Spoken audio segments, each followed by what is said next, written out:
ನಿರ್ಮತ್ಯೋಗ್ರಭವಾರ್ಣವೇ ನಿಜಮನೋಭೀಷ್ಟಂ ದಿಶಾಮೀತಿ ಯಃ ಸಮ್ಯಕ್ ಜ್ಞಾಪಯಿತುಂ ಕರೇಣ ವಿಲಸನ್ ಮಂಥಾನಮನ್ಯೇನ ಚ ರಮ್ಯಂ ದಾಮ ದದನ್ ಮಹೇಶರಜತಗ್ರಾಮಶ್ರಿಯೋಲಂಕೃತಿಃ ಕರ್ಮಂದೀಶ್ವರಭಕ್ತಿಬಂಧನವಶಃ ಪ್ರೀತೋಸ್ತು ಕೃಷ್ಣಪ್ರಭುಃ. ನಮಸ್ತೆ ಪ್ರಾಣೇಶ ಪ್ರಣತವಿಭವ ಯಾವನಿಮಗಾಃ ನಮಸ್ವಾಮಿನ್ ರಾಮಪ್ರಿಯತಮ ಹನುಮನ್ ಗುರುಗುಣ ನಮಸ್ತುಭ್ಯಂ ಭೀಮಪ್ರಬಲತಮ ಕೃಷ್ಣೇಷ್ಟ ಭಗವನ್ ನಮಃ ಶ್ರೀಮನ್ಮಧ್ವ ಪ್ರದಿಶ ಸುದೃಶನ್ನೋ ಜಯ ಜಯ. ತಪೋವಿದ್ಯಾ ವಿರಕ್ತ್ಯಾದಿ ಸದ್ಗುಣೌಘಾಕರಾನಹಂ ವಾದಿರಾಜಗುರೂನ್ ವಂದೇ ಹಯಗ್ರೀವದಯಾಶ್ರಯಾನ್. ಮೂಕೋಪಿ ಯತ್ ಪ್ರಸಾದೇನ ಮುಕುಂದಶಯನಾಯತೆ ರಾಜರಾಜಾಯತೆ ರಿಕ್ತೋ ರಾಘವೇಂದ್ರಂ ತಮಾಶ್ರಯೇ. ತಪಸ್ವಾಧ್ಯಾಯ ಶುಶ್ರೂಷ ಕೃಷ್ಣಪೂಜಾರತಂ ಮುನಿಂ ವಿಶ್ವೇಶಮಿಷ್ಟದಂ ವಂದೇ ಪರಿವ್ರಾಟ್ ಚಕ್ರವರ್ತಿನಂ. ಆಪಾದಮೌಲಿಪರ್ಯಂತಂ ಗುರುಣಾಂ ಆಕೃತಿಂ ಸ್ಮರೇತ್ ತೇನ ವಿಘ್ನಾಃ ಪ್ರಣಶ್ಯಂತಿ ಸಿದ್ಧ್ಯಂತಿ ಚ ಮನೋರಥಾಃ. ಹರಿ ಓಂ.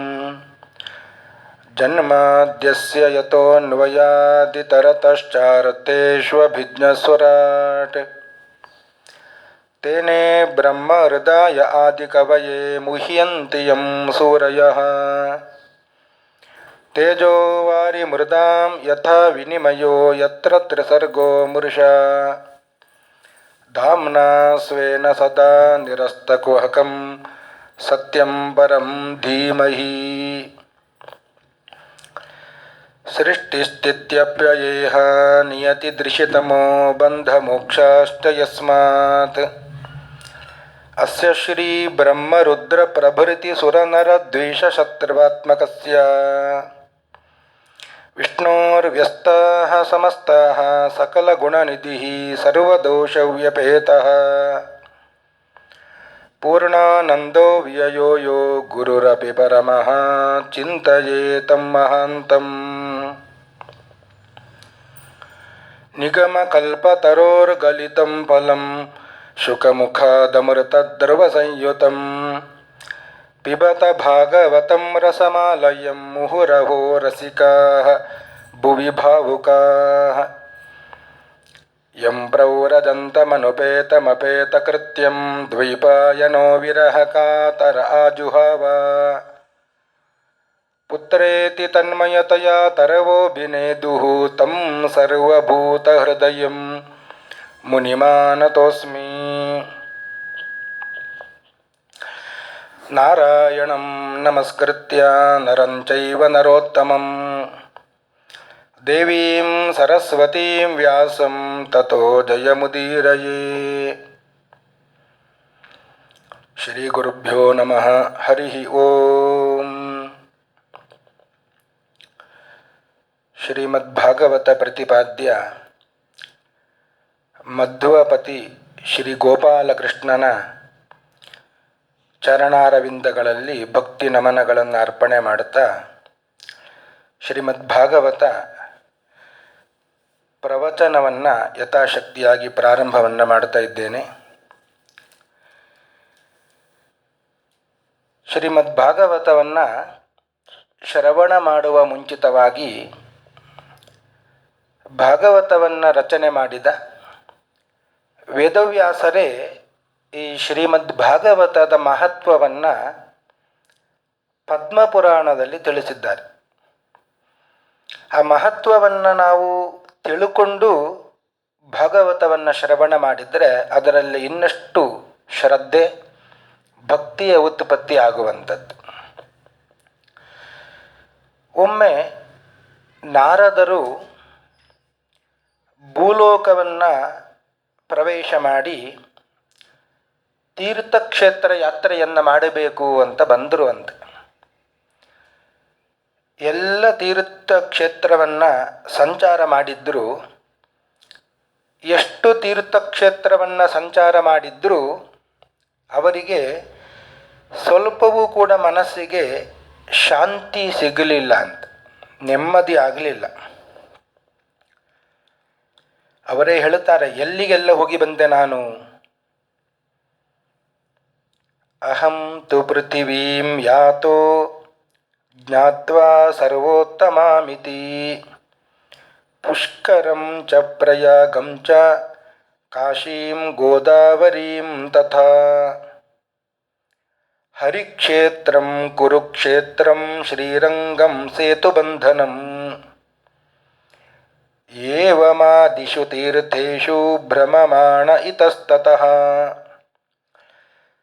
ಕಾಶಿ ಕ್ಷೇತ್ರ, ಹರಿದ್ವಾರ, ಕುರುಕ್ಷೇತ್ರ, ರಾಮೇಶ್ವರ ಇತ್ಯಾದಿ ಎಲ್ಲ ತೀರ್ಥಕ್ಷೇತ್ರವನ್ನು ಸಂಚಾರ ಮಾಡಿದ್ರು. ನಾ ಪಶ್ಯಂ ಕುತ್ರಚಿತ್ ಶರ್ಮ ಮನಸ್ಸಂತೋಷಕಾರಕಂ. ಅವರಿಗೆ ಇಷ್ಟು ಯಾತ್ರೆ ಮಾಡಿದ್ರು ಕೊನೆಗೆ ಮನಸ್ಸಿಗೆ ಸಂತೋಷ ಆಗಲಿಲ್ಲ ಅಂತ. ಯಾಕೆ ಅಂದರೆ ಸತ್ಯಂ ನಾಸ್ತಿ ತಪಶೌಚಂ ದಯಾದಾನಂ ನ ವಿದ್ಯತೆ ಉದರಂ ಭರಿಣೋ ಜೀವಾ ವರಾಕಾಹ ಕೂಟಭಾಷಿಣಃ. ಎಲ್ಲಿಯೂ ಕೂಡ ಸತ್ಯ ಇಲ್ಲ ಅಂತ, ತಪಸ್ಸು ಇಲ್ಲ, ಶೌಚ ಇಲ್ಲ, ದಯೆ ಇಲ್ಲ, ದಾನ ಇಲ್ಲ, ಯಾವುದೂ ಇಲ್ಲ. ಯಾಕೆ ಅಂದರೆ ಕಲಿನ ಅಧರ್ಮ ಮಿತ್ರೇಣ ಧರೇಯಂ ಬಾಧಿತಾಧುನ. ಅಧರ್ಮಕ್ಕೆ ಮಿತ್ರ ಕಲಿ, ಅಂತಹ ಕಲಿಯಿಂದ ಪ್ರಭಾವಿತಗೊಂಡಿದೆ ಅಂತ. ಆದ್ದರಿಂದಲೇ ಮನಸ್ಸಿಗೆ ಸಂತೋಷ ಆಗಲಿಲ್ಲ. ಹೀಗೆ ಮುಂದೆ ಅರಿತಾ ಹೋಗುವಾಗ ಒಂದು ದೃಶ್ಯವನ್ನು ನೋಡಿದ್ರು, ಆಶ್ಚರ್ಯಕರವಾದಂತಹ ಒಂದು ದೃಶ್ಯ. ತತ್ರ ಆಶ್ಚರ್ಯಂ ಮಯ ದೃಷ್ಟಂ. ಏನು ಆಶ್ಚರ್ಯಕರವಾದ ದೃಶ್ಯ ಅಂದರೆ, ಇಬ್ಬರು ವೃದ್ಧರು ಮಲಗಿದ್ದಾರೆ, ಒಬ್ಬಳು ತರುಣಿ ಅವರ ಮುಂದೆ ಅಳುತ್ತಾ ಕೂತಿದ್ದಾಳೆ ಅಂತ. ನಾರದರು ಹೋದರು, ಯಾಕೆ ಅಳುತ್ತಾ ಇದ್ದಿ, ನೀನು ಯಾರು, ಕಾಸಿತ್ವಂ ಕಾವಿಮೌ ಚೇಮ ನಾರ್ಯಃ ಕಾಹ ಪದ್ಮಲೋಚನಾ ವದ ದೇವಿ ಸವಿಸ್ತಾರಂ ಸ್ವಸ್ಯ ದುಃಖಸ್ಯ ಕಾರಣಂ. ಯಾಕಾಗಿ ಅಳುತ್ತಾ ಇದ್ದಿ, ನಿನ್ನ ದುಃಖಕ್ಕೆ ಕಾರಣ ಏನು ಅಂತ ನಾರದರು ಆ ತರುಣಿಯನ್ನು ಕೇಳಿದ್ರು ಅಂತ. ಆಗ ತರುಣಿ ಹೇಳ್ತಾಳೆ, ಅಹಂ ಭಕ್ತಿರಿತಿ ಖ್ಯಾತ ಇಮೌ ಮೇ ತನಯೌ ಮತೌ ಜ್ಞಾನವೈರಾಗ್ಯ ನಾಮಾನೌ ಕಾಲಯೋಗೇನ ಜರ್ಜರೌ. ನಾನು ತರುಣಿಯಾದವಳು, ನನ್ನ ಹೆಸರು ಭಕ್ತಿ ಎಂಬುದಾಗಿ. ಇವರಿಬ್ಬರು ವೃದ್ಧರು ಮಲಗಿದ್ದಾರಲ್ಲ, ಇವರ ಹೆಸರು ಜ್ಞಾನ ಮತ್ತು ವೈರಾಗ್ಯ ಅಂತ. ಕಾಲದ ಮಹಿಮೆಯಿಂದ ಇವರು ಜರ್ಜರಿತರಾಗಿ ಹೋಗಿದ್ದಾರೆ. ಬಹಳ ದುಃಖಗೊಂಡಿದ್ದೇನೆ. ನಾನು ಹುಟ್ಟಿದ್ದು ಎಲ್ಲಿ ಅಂದರೆ ಉತ್ಪನ್ನ ದ್ರವಿಡೆ ಸಾಹಂ ವೃದ್ಧಿಂ ಕರ್ನಾಟಕೆ ಗತ. ಭಕ್ತಿ ಹೇಳುತ್ತಾ ಇದ್ದಾಳೆ, ನಾನು ಹುಟ್ಟಿದ್ದು ದ್ರವಿಡ ದೇಶದಲ್ಲಿ. ಸ್ವಲ್ಪ ಮುಂದೆ ಬಂದಾಗ ಕರ್ನಾಟಕ ಸಿಕ್ಕಿತು. ಅಲ್ಲಿ ನಾನು ಸ್ವಲ್ಪ ವೃದ್ಧಿಗೊಂಡೆ. ಕೊಚ್ಚಿನ್ ಮಹಾರಾಷ್ಟ್ರಕ್ಕೆ ಸ್ವಲ್ಪ ಪ್ರಯಾಣ ಬೆಳೆಸುವಾಗ ಅಲ್ಲಿ ಸ್ವಲ್ಪ ಜೀರ್ಣವಾಗ್ತಾ ಹೋದೆ. ಗುರ್ಜರೇ ಜೀರ್ಣತಾಂ ಗತ. ಗುರ್ಜರ ಅಂದರೆ ಗುಜರಾತಿಗೆ ಹೋದಾಗ ಪೂರ್ಣವಾಗಿ ಜೀರ್ಣವಾಗಿ ಬಿಟ್ಟೆ ನಾನು ಮಾತ್ರ ಅಲ್ಲ, ನನ್ನ ಒಟ್ಟಿಗೆ ಇದ್ದ ಈ ಜ್ಞಾನ ಮತ್ತು ವೈರಾಗ್ಯ. ಅಲ್ಲಿಂದ ಮತ್ತೆ ನಾನು ವೃಂದಾವನಕ್ಕೆ ಹೋದೆ. ವೃಂದಾವನಂ ಪುನಃ ಪ್ರಾಪ್ಯ ನವೀನೇವ ಸ್ವರೂಪಿಣಿ ಜಾತಾಹಂ ಯುವತಿ ಸಮ್ಯಕ್ ಪ್ರೇಷ್ಠರೂಪಾತು ಸಾಂಪ್ರತಂ. 3 ಮಂದಿಯೂ ವೃದ್ಧರಾಗಿತ್ತು. ಕೃಷ್ಣ ನಡೆದಾಡಿದ ಜಾಗ ವೃಂದಾವನ. ವೃಂದಾವನಕ್ಕೆ ಹೋದಾಗ ಭಕ್ತಿಯಾದ ನಾನು ತರುಣಿಯಾಗಿ ಬಿಟ್ಟೆ. ನನ್ನ ಮಕ್ಕಳಿಬ್ಬರು ಕೂಡ ವೃದ್ಧರಾಗಿಯೇ ಉಳಿದಿದ್ದಾರೆ. ಜ್ಞಾನ ಮತ್ತು ವೈರಾಗ್ಯ. ಎಷ್ಟು ಎಬ್ಬಿಸಿದ್ರೂ ಏಳುತ್ತಾ ಇಲ್ಲ, ಅಷ್ಟು ವೃದ್ಧರಾಗಿ ಹೋಗಿದ್ದಾರೆ. ಜಗತ್ತಿನಲ್ಲಿ ಒಂದು ನಿಯಮ, ಮಕ್ಕಳು ತರುಣರಾಗಿ ಇರುವಂಥದ್ದು, ತಾಯಿಯಾದವಳು ವೃದ್ಧಿಯಾಗಿ ಇರುವಂಥದ್ದು ನಿಯಮ. ಇಲ್ಲಿ ಸ್ವಲ್ಪ ವ್ಯತ್ಯಾಸ ಆಗಿದೆ. ತಾಯಿಯಾದ ನಾನು ತರುಣಿಯಾಗಿದ್ದೇನೆ, ನನ್ನ ಮಕ್ಕಳಿಬ್ಬರು ವೃದ್ಧರಾಗಿ ಬಿಟ್ಟಿದ್ದಾರೆ. ಇದು ಯಾಕೆ ಆಯಿತು? ಘಟತೆ ಜರಠ ಮಾತ ತರುಣು ತನಯಾವಿತಿ. ತಾಯಿಯಾದವಳು ವೃದ್ಧೆಯಾಗಿ ಮಕ್ಕಳಾದವರು ವೃದ್ಧರಾಗಿ ತರುಣರಾಗಿ ಇರುವುದು ಸರಿಯಾದ ನಿಯಮ, ಲೋಕದ ನಿಯಮ. ಆದರೆ ಇಲ್ಲಿ ವ್ಯತ್ಯಾಸ ಆಗಿ ಬಿಟ್ಟಿದೆ. ತಾಯಿಯಾದ ನಾನು ತರುಣಿಯಾಗಿದ್ದೇನೆ, ನನ್ನ ಇಬ್ಬರು ಮಕ್ಕಳು ವೃದ್ಧರಾಗಿ ಬಿಟ್ಟಿದ್ದಾರೆ. ಯಾಕೆ ಹೀಗೆ ಆಯಿತು? ಆದ್ದರಿಂದ ಇವರನ್ನು ಎಬ್ಬಿಸಲಿಕ್ಕೂ ಕೂಡ ಆಗ್ತಾ ಇಲ್ಲ, ತುಂಬ ದುಃಖಗೊಂಡಿದ್ದೇನೆ ಅಂತ ನಾರದರ ಬಳಿ ಆ ಭಕ್ತಿ ಹೇಳಿದಾಗ ನಾರದರು ಕೂಡ ಪ್ರಯತ್ನ ಮಾಡಿದ್ರು ಅಂತೆ, ಏನಾದರೂ ಮಾಡಿ ಇವಳನ್ನು ಎಬ್ಬಿಸೋಣ ಅಂತ. ಜ್ಞಾನ ಮತ್ತು ವೈರಾಗ್ಯ ಇಬ್ಬರು ಮಕ್ಕಳನ್ನು ಕೂಡ ಎಬ್ಬಿಸೋಣ ಅಂತ ಪ್ರಯತ್ನ ಮಾಡಿದ್ರು. ಪ್ರಯತ್ನ ಮಾಡಿದ್ದು ಹೇಗೆ ಅಂದರೆ, ವೇದ ವೇದಾಂತ ಘೋಷಶ್ಚ ಗೀತಾ ಪಾಠೈರ್ಮುಹುರ್ಮುಹುಃ ಬೋಧ್ಯಮಾನೌ ತದಾ ತೇನ ಕಥಂಚಿಚ್ಚೋತ್ಥಿತೌ ಬಲಾತ್. ವೇದ ಪಾರಾಯಣ ಮಾಡಿದ್ರು, ವೇದಾಂತ ಘೋಷವಾಡಿದ್ರು, ಗೀತೆಯ ಪಾರಾಯಣ ಮಾಡಿದ್ರು, ಎಷ್ಟೆಲ್ಲ ಮಾಡಿದ್ರು, ಮತ್ತೆ ಮತ್ತೆ ಮಾಡಿದ್ರು. ಅವರು ಒಮ್ಮೆ ಏಳುತ್ತಾರೆ ಅಂತೆ, ಎದ್ದು ನಾರದರನ್ನು ನೋಡ್ತಾರೆ, ಮತ್ತೆ ಮಲಗಿ ಬಿಡ್ತಾರೆ ಅಂತೆ.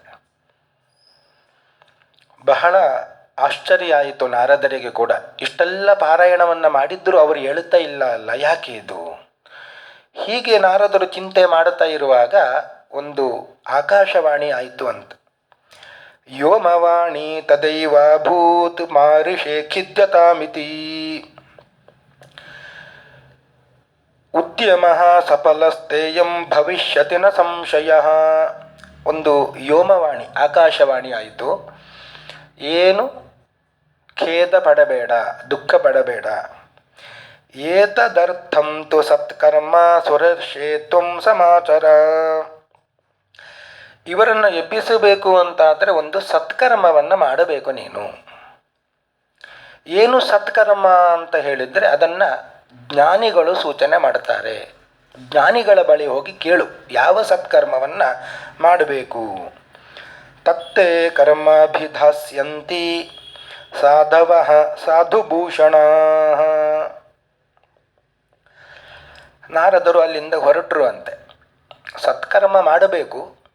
ಆ ಸತ್ಕರ್ಮ ಯಾವುದು ಅಂದರೆ ಜ್ಞಾನಿಗಳನ್ನು ಕೇಳಬೇಕು. ಎಲ್ಲಿದ್ದಾರೆ ಜ್ಞಾನಿಗಳು ಅಂತ ಹುಡುಕೊಂಡು ಹೋದರು. ಎಲ್ಲಿಗೆ ಹೋದರು? ತತಶ್ಚಿಂತಾತುರಸೋಥ ಬದರೀವನಮಾಗತಃ. ವೃಂದಾವನದಿಂದ ಬದರಿ ಕ್ಷೇತ್ರವರೆಗೆ ಹೋದರುವಂತೆ. ಅಲ್ಲಿವರೆಗೆ ಹೋಗುವ ತನಕಲೂ ಅವರಿಗೆ ಜ್ಞಾನಿಗಳು ಸಿಗಲಿಲ್ಲ. ಅಲ್ಲಿ ನೋಡಿದ್ರು, ತಾವದ್ದರ್ಶ ಪುರತಃ ಸನಕಾದೀನ್ ಮುನೀಶ್ವರಾನ್. ಸನಕಾದಿ ಮುನಿಗಳನ್ನು ನೋಡಿದರು ಅಂತ. ಸನಕ, ಸನಾತನ, ಸನಂದನ, ಸನತ್ ಕುಮಾರ ಅಂತ ಬ್ರಹ್ಮದೇವರ ಮಾನಸ ಪುತ್ರರು ಇವರು. ಇವರೆಲ್ಲ ಅಲ್ಲಿ ಇದ್ದಾರೆ.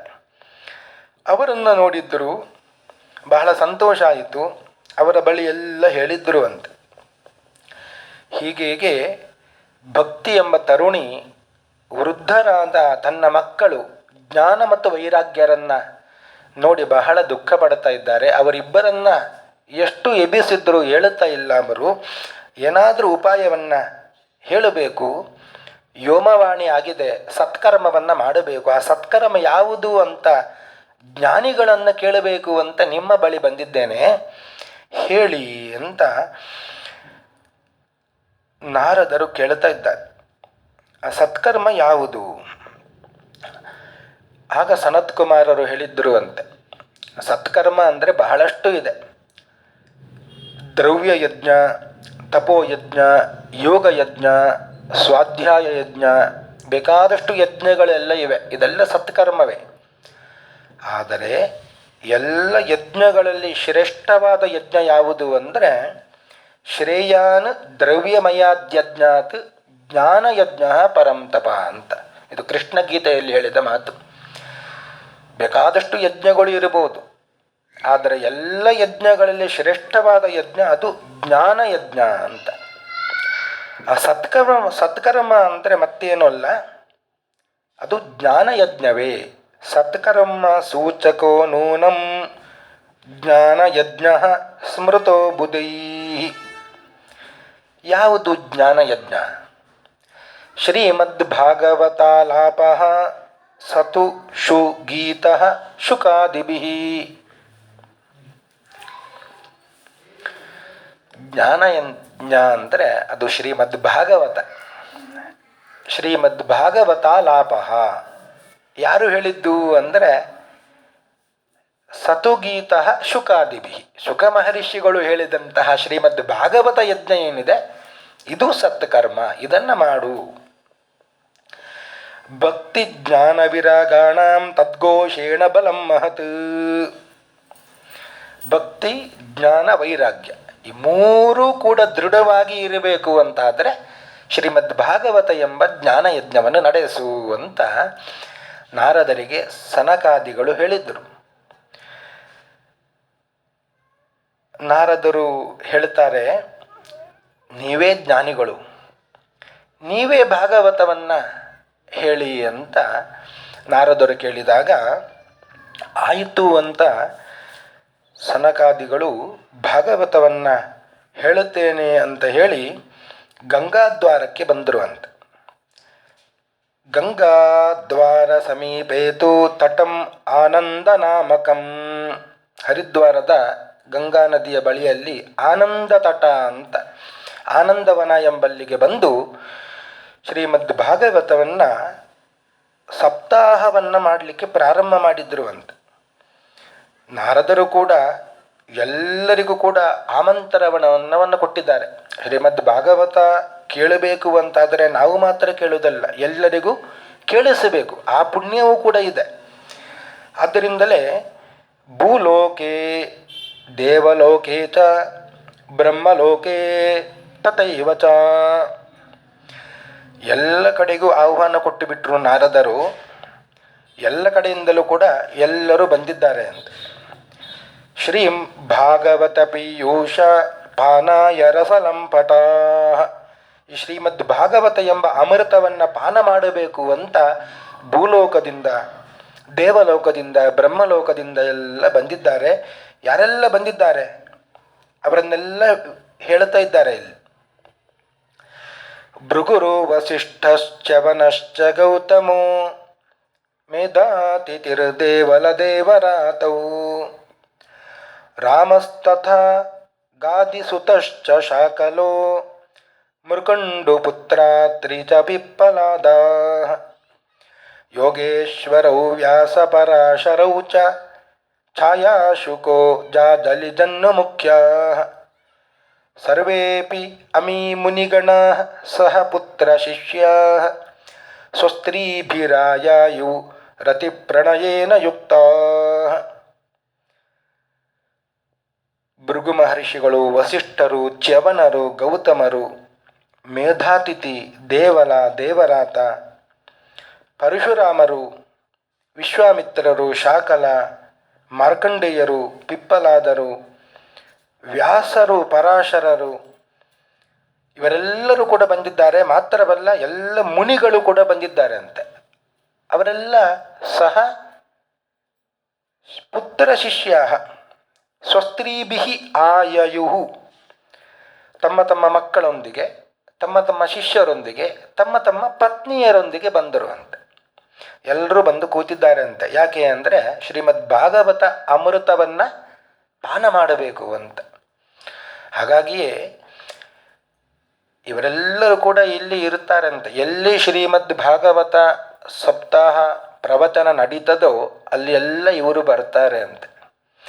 ನಮಗೆಲ್ಲ ಕತೆ ಹೊಸದಲ್ಲ ಇದೆಲ್ಲ, ಎಷ್ಟೋ ಬಾರಿ ಕೇಳಿರುತ್ತೇವೆ. ನೆನಪು ಇರುತ್ತದೋ ಇಲ್ಲೋ, ಆದರೆ ಕೇಳಿರುತ್ತೇವೆ.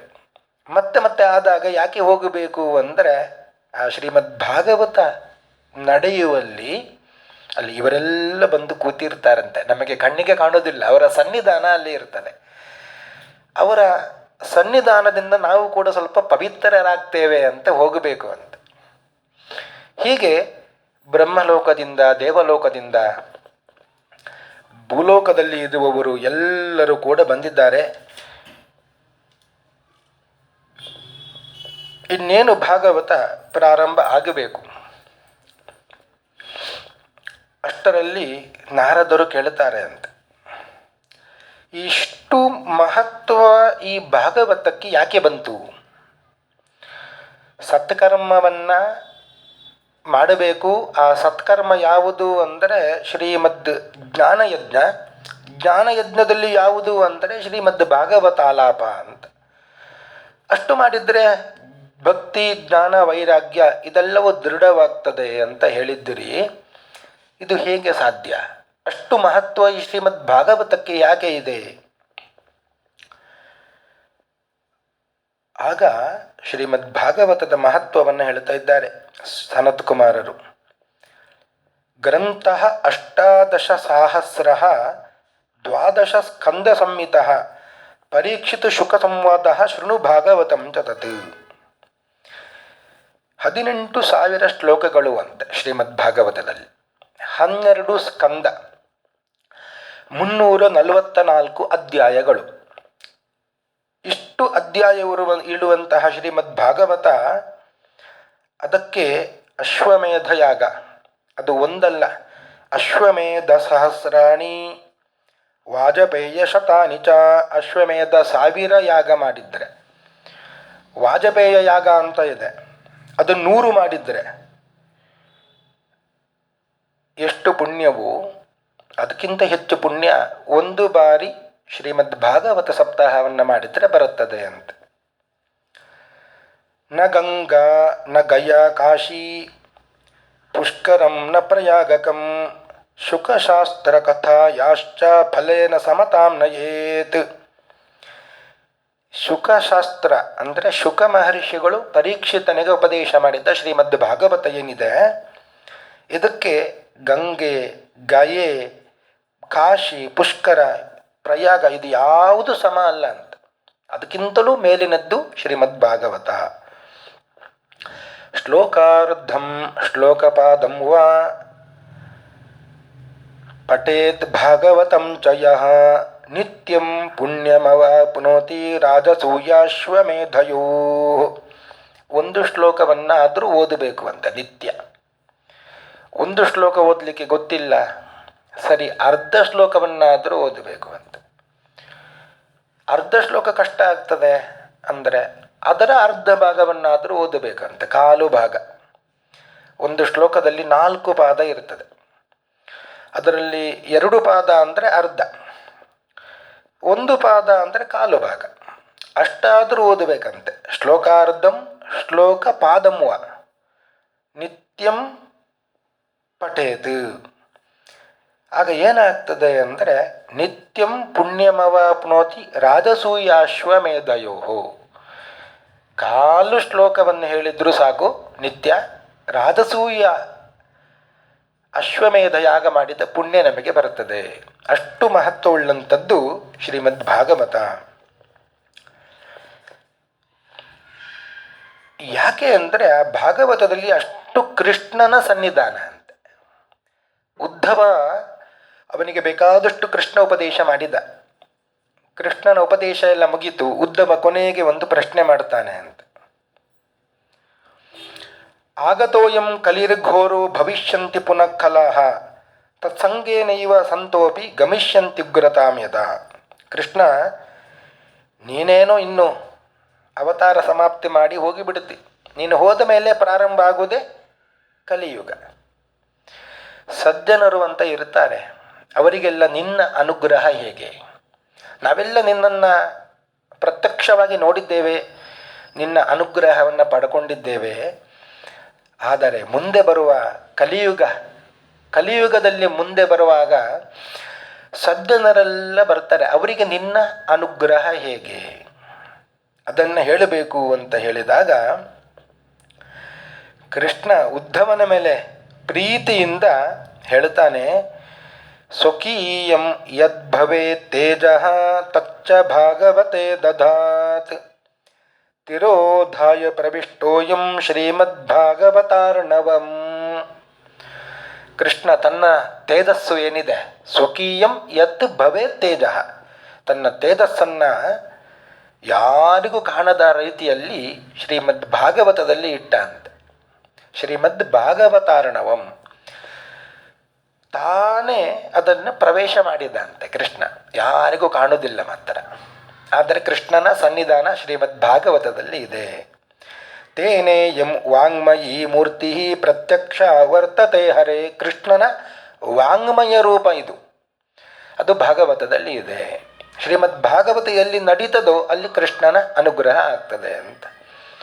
ಆದ್ದರಿಂದಲೇ ಶ್ರೀಮದ್ ಭಾಗವತಕ್ಕೆ ಅಷ್ಟು ಒಂದು ಸಾಮರ್ಥ್ಯ, ಶಕ್ತಿ ಬಂದಿರುವಂಥದ್ದು. ಅಂತಹ ಶ್ರೀಮದ್ ಭಾಗವತ ಸಪ್ತಾಹ ಸನತ್ಕುಮಾರರು ಪ್ರಾರಂಭ ಮಾಡಿದ್ದರು ಅಂತೆ. ಏವಂ ನಗಾಹ ಶ್ರವಣೋರು ಧರ್ಮೇ ಪ್ರಕಾಶ್ಯಮಾನೆ ಋಷಿಭಿಃ ಸಭಾಯಾಂ ಆಶ್ಚರ್ಯಮೇಕಂ ಸಮಭೂತ್ತದಾನೀಂ ತದುಚ್ಯತೆ ಸಂಶೃಣು ಶೌನಕತ್ವಂ. ಹೀಗೆ ಒಂದಲ್ಲ ಎರಡಲ್ಲ 7 ದಿವಸಗಳ ಕಾಲ ಶ್ರೀಮದ್ ಭಾಗವತ ಸಪ್ತಾಹ ನಡೀತು ಅಂತೆ. ಕೊನೆಯ ದಿವಸ ಒಂದು ಆಶ್ಚರ್ಯ ನಡೀತು ಅಂತೆ. ಅಲ್ಲಿ ಭಕ್ತಿ ಸುತೌ ತೌ ತರುಣೌ ಗೃಹೀತ್ವಾ ಪ್ರೇಮೈಕರೂಪ ಸಹಸಾ ವಿರಾಸೀತ್ ಶ್ರೀಕೃಷ್ಣ ಗೋವಿಂದ ಹರೇ ಮುರಾರೇ ನಾತೇತಿ ನಾಮಾನಿ ಮುಹುರು ವದಂತಿ. ಆ ಭಕ್ತಿ ಎಂಬ ತರುಣಿ ತನ್ನ 2 ಮಕ್ಕಳು ಜ್ಞಾನ ಮತ್ತು ವೈರಾಗ್ಯರನ್ನು ಕರ್ಕೊಂಡು ಸಂಕೀರ್ತನೆಯನ್ನು ಮಾಡುತ್ತಾ ಬಂದಿದ್ದಾರೆ ಅಂತ. ಹೇ ಕೃಷ್ಣ ಗೋವಿಂದ ಹರೇ ಮುರಾರೇ ನಾಥೇತಿ ನಾಮಾನಿ ಮುಹುರು ವದಂತಿ. ಕೃಷ್ಣ ಗೋವಿಂದ ಹರೇ ಮುರಾರೇ ಅಂತ ಹೇಳಿಕೊಂಡು ನಾಮ ಸಂಕೀರ್ತನೆಯನ್ನು ಮಾಡುತ್ತಾ ಅವರು 3 ಕೂಡ ಈ ಶ್ರೀಮದ್ ಭಾಗವತ ಸಪ್ತಾಹ ನಡೆಯುವ ಜಾಗಕ್ಕೆ ಬಂದಿರುವಂತೆ. ಎಲ್ಲಿ ಬಿದ್ದವರು? ವೃಂದಾವನದಲ್ಲಿ ಬಿದ್ದಂತಹ ಭಕ್ತಿ ಜ್ಞಾನ ವೈರಾಗ್ಯ ನಡೆದಿದ್ದು ಎಲ್ಲಿ? ಹರಿದ್ವಾರದಲ್ಲಿ. 7 ದಿವಸ ಆದ ಕೂಡಲೇ ಅವರು 3 ಕೂಡ ನಲಿದಾಡುತ್ತಾ ಸಂಕೀರ್ತನೆಯನ್ನು ಮಾಡಿಕೊಂಡು ಇಲ್ಲಿಗೆ ಬಂದಿದ್ದಾರೆ. ಇದೇ ಒಂದು ಆಶ್ಚರ್ಯ. ಬಂದವರೇ ಕೇಳಿದರು ಅಂತೆ, ಭಕ್ತಿ ನನಗೆ ಒಂದು ಜಾಗವನ್ನು ತೋರಿಸಬೇಕು, ಇನ್ನು ನಾವು ದೃಢವಾಗಿ ಇರಬೇಕು. ಭಕ್ತಿಯಾದ ನಾನು, ನನ್ನ ಮಕ್ಕಳು ಜ್ಞಾನ ಮತ್ತು ವೈರಾಗ್ಯ, ಈ 3 ಕೂಡ ವೃದ್ಧಾಪ್ಯ ಬರಲೇಬಾರದು. ಹೇಗೆ ಇರಬೇಕು, ಎಲ್ಲಿ ಇರಬೇಕು, ಒಂದು ಜಾಗವನ್ನು ಕೊಡಿ ಅಂತ ಸನತ್ ಕುಮಾರರಲ್ಲಿ ಕೇಳಿದ್ರು. ಆಗ ಸನತ್ ಕುಮಾರರು ಹೇಳ್ತಾರೆ, ಭಕ್ತೇಶು ಗೋವಿಂದ ಸ್ವರೂಪಕರ್ತ್ರೀ ಪ್ರೇಮೈಕಧರ್ತ್ರೀ ಭವರೋಗಹಂತ್ರೀ ಸಾತ್ವಂ ತಿಷ್ಠಸ್ವ ಸುಧೈರ್ಯ ಸಂಶ್ರಯ ನಿರಂತರಂ ವೈಷ್ಣವ ಮಾನಸಾನಿ. ಇನ್ನು ಮೇಲೆ ಎಲ್ಲಿ ಎಲ್ಲಿ ಭಗವಂತನ ಗುಣಗಾನ ನಡೀತಾ ಇರುತ್ತದೋ, ಭಗವಂತನ ಗುಣಗಾನ ನಡೀತಾ ಇರುತ್ತದೋ ಅಲ್ಲಿ ನೀವು ದೃಢವಾಗಿ ಇರಿ, ನಿಮಗೆ ಯಾವ ತೊಂದರೆಯೂ ಕೂಡ ಇಲ್ಲ ಅಂತ ಅನುಗ್ರಹವನ್ನು ಸನತ್ ಕುಮಾರರು ಮಾಡಿದ್ರು. ಇದು ಭಕ್ತಿ ಜ್ಞಾನ ವೈರಾಗ್ಯ ದೃಢವಾಗಿ ಇರಬೇಕು ಅಂತಾದರೆ ಶ್ರೀಮದ್ ಭಾಗವತ ಶ್ರವಣವನ್ನು ಮಾಡಬೇಕು ಅಂತ, ಅದಕ್ಕಾಗಿ ಶ್ರೀಮದ್ ಭಾಗವತ ಇರುವಂಥದ್ದು. ಇದು ವೇದವ್ಯಾಸರು ಪದ್ಮಪುರಾಣದಲ್ಲಿ ತಿಳಿಸಿದ ಒಂದು ವಿಷಯ. ಭಕ್ತಿ ಜ್ಞಾನ ವೈರಾಗ್ಯ ಗಟ್ಟಿಯಾಗಿ ಇರಬೇಕು ಅಂತಾದರೆ ಶ್ರೀಮದ್ ಭಾಗವತವನ್ನು ಶ್ರವಣ ಮಾಡಬೇಕು. ಇನ್ನೊಂದು ವಿಷಯ ಇದೆ.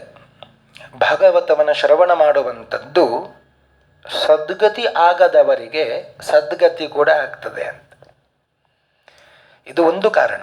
ಇನ್ನೊಂದು ಕಾರಣ, ಭಾಗವತವನ್ನು ಶ್ರವಣ ಮಾಡುವಂಥದ್ದು ಯಾರಿಗೆ ಪ್ರೇತ ಪೀಡೆ ಅಂತ ಇರುತ್ತದೋ, ಯಾರಿಗೆ ಸದ್ಗತಿ ಆಗಲಿಲ್ಲವೋ ಅಂಥವರಿಗೆ ಶ್ರೀಮದ್ ಭಾಗವತವನ್ನು ಶ್ರವಣ ಮಾಡಿಸಿದರೆ, ಸಪ್ತಾಹ ಯಜ್ಞವನ್ನು ಮಾಡಿಸಿದಾಗ ಅವರಿಗೆ ಪ್ರೇತತ್ವ ನಿವೃತ್ತಿ ಆಗ್ತದೆ ಅಂತ. ಅದರ ಮಹತ್ವವನ್ನು ಕೂಡ ಹೇಳ್ತಾ ಇದ್ದಾರೆ. ಆತ್ಮದೇವ ಅಂತ ಒಬ್ಬ ಇದ್ದ. ಆತ್ಮದೇವ ಅಂತ ಒಬ್ಬ ಬ್ರಾಹ್ಮಣ, ಪ್ರಾರಬ್ಧ ಕರ್ಮದಿಂದ ಅವನಿಗೆ ಮಕ್ಕಳಾಗಲಿಲ್ಲ. ಎಷ್ಟೋ ವರ್ಷಗಳು ಆಯಿತು. ಅವನ ಹೆಂಡತಿಯು ಕೂಡ ಹಾಗೆ ಇದ್ಲು ಅಂತೆ. ತರುಣಿ ಕುಟಿಲಾ ತಸ್ಯ ಸಕ್ರಗ್ರೇತ ರುರೋಧ. ಕುಟಿಲಮತಿಯಾದಂತಹ ಹೆಂಡತಿ ಕೂಡ. ಆದ್ದರಿಂದಲೇ ಅವರಿಗೆ ಮಕ್ಕಳಾಗಲಿಲ್ಲ. ಆತ್ಮದೇವ ಸ್ವಲ್ಪ ವರ್ಷ ಆದ ಮೇಲೆ ತಾನು ಇನ್ನು ಈ ಜೀವನ ಬೇಡ, ಮಕ್ಕಳಾಗದೇ ಇದ್ದರೆ ನಾನು ಇದ್ದು ಏನು ಮಾಡಲಿ ಅಂತ ಇನ್ನು ಕಾಡಿಗೆ ಹೋಗಿ ದೇಹತ್ಯಾಗ ಮಾಡ್ತೇನೆ ಅಂತ ವಿಚಾರ ಮಾಡಿದವನಿಗೆ ಹೋದ. ಅಲ್ಲಿ ಒಬ್ಬರು ಋಷಿಗಳು ಸಿಕ್ಕಿದ್ದರು ಅಂತೆ. ಋಷಿಗಳು ಇವನನ್ನು ನೋಡಿ ದುಃಖಗೊಂಡಂತಹ ಇವನನ್ನು ನೋಡಿ, ಯಾಕೆ ದುಃಖಗೊಂಡಿದ್ದಿ ಅಂತ ಕೇಳಿದ್ರು. ಇವ ಹೇಳಿದ ಮಕ್ಕಳಿಲ್ಲ ಅಂತ. ಆಗ ಋಷಿಗಳು ಇವನ ಮೇಲೆ ಪ್ರೀತಿಯಿಂದ ಒಂದು ಹಣ್ಣನ್ನು ಕೊಟ್ಟರು ಅಂತೆ. ಅಭಿಮಂತ್ರಿತವಾದಂಥ ಒಂದು ಹಣ್ಣು. ಈ ಹಣ್ಣನ್ನು ಮನೆಗೆ ಹೋಗಿ ನಿನ್ನ ಪತ್ನಿಗೆ ಕೊಡು, ನಿನಗೆ ಮಕ್ಕಳಾಗ್ತದೆ ಅಂತ ಋಷಿಗಳು ಹೇಳಿದ್ದರು. ಆತ್ಮದೇವನಿಗೆ ಸಂತೋಷ ಆಯಿತು. ಸಾಯಬೇಕು ಅಂತ ಬಂದವ. ಋಷಿಗಳು ಅನುಗ್ರಹ ಮಾಡಿದ್ರು. ಅವ ಮನೆಗೆ ಬಂದ, ತನ್ನ ಹೆಂಡತಿಗೆ ಹೇಳಿದ ವಿಷಯವನ್ನೆಲ್ಲ. ಹೀಗೆ ಋಷಿಗಳು ಒಂದು ಹಣ್ಣನ್ನು ಕೊಟ್ಟಿದ್ದಾರೆ, ಅಭಿಮಂತ್ರಿತವಾದಂತಹ ಹಣ್ಣು. ಇದನ್ನು ನೀನು ಸ್ವೀಕರಿಸಿದಿ ಅಂತ ಆದರೆ ಗರ್ಭವತಿ ಆಗುತ್ತಿ ನೀನು, ಮಕ್ಕಳಾಗ್ತದೆ ನಮಗೆ ಅಂತ. ಅಷ್ಟರಲ್ಲಿಯೇ ಅವಳು ಯೋಚನೆ ಮಾಡಲಿಕ್ಕೆ ಪ್ರಾರಂಭ ಮಾಡಿದ್ಲು ಅಂತ. ಎಷ್ಟು ಕಷ್ಟ! ಈ ಹಣ್ಣನ್ನು ತಿಂದರೆ ಗರ್ಭವತಿ ಆಗ್ತೇನೆ. ಗರ್ಭ ಬೆಳೀಲಿಕ್ಕೆ ಪ್ರಾರಂಭ ಆಯಿತು. 8, 9, 10 ತಿಂಗಳವರೆಗೆ ಗರ್ಭವನ್ನು ಹೊಟ್ಟೆಯಲ್ಲಿ ಹೊತ್ತುಕೊಳ್ಳಬೇಕು. ಎಷ್ಟು ಕಷ್ಟ! ಲಾಲನೆ ಪಾಲನೆ ದುಃಖಂ. ಅದನ್ನು ಹೊಟ್ಟೆಯಲ್ಲಿ ಸರಿಯಾಗಿ ನೋಡಿಕೊಳ್ಳುವಂಥದ್ದು ಒಂದು ಕಷ್ಟ, ಹೊತ್ತು ತಿರುಗುವಂಥದ್ದು ಇನ್ನೊಂದು ಕಷ್ಟ. ಆ ಗರ್ಭ ಹೊರಗೆ ಬರಬೇಕಾದ್ರೆ ಪ್ರಸವ ವೇದನೆ ಅಂತ, ಅದು ಇನ್ನೂ ಕಷ್ಟ. ಪ್ರಸವ ಆದ ಮೇಲೆ ಆ ಮಗುವನ್ನು ಲಾಲನೆ ಪಾಲನೆ ದುಃಖಂ, ಲಾಲನೆ ಮಾಡೋದು ಪಾಲನೆ ಮಾಡೋದು ಇನ್ನಷ್ಟು ಕಷ್ಟ. ಅದಕ್ಕಿಂತ ವಂದ್ಯ ವಿಧವಾ ನಾರಿ ಸುಖಿನಿ ಚೇತಿ ಮೇಮತಿ.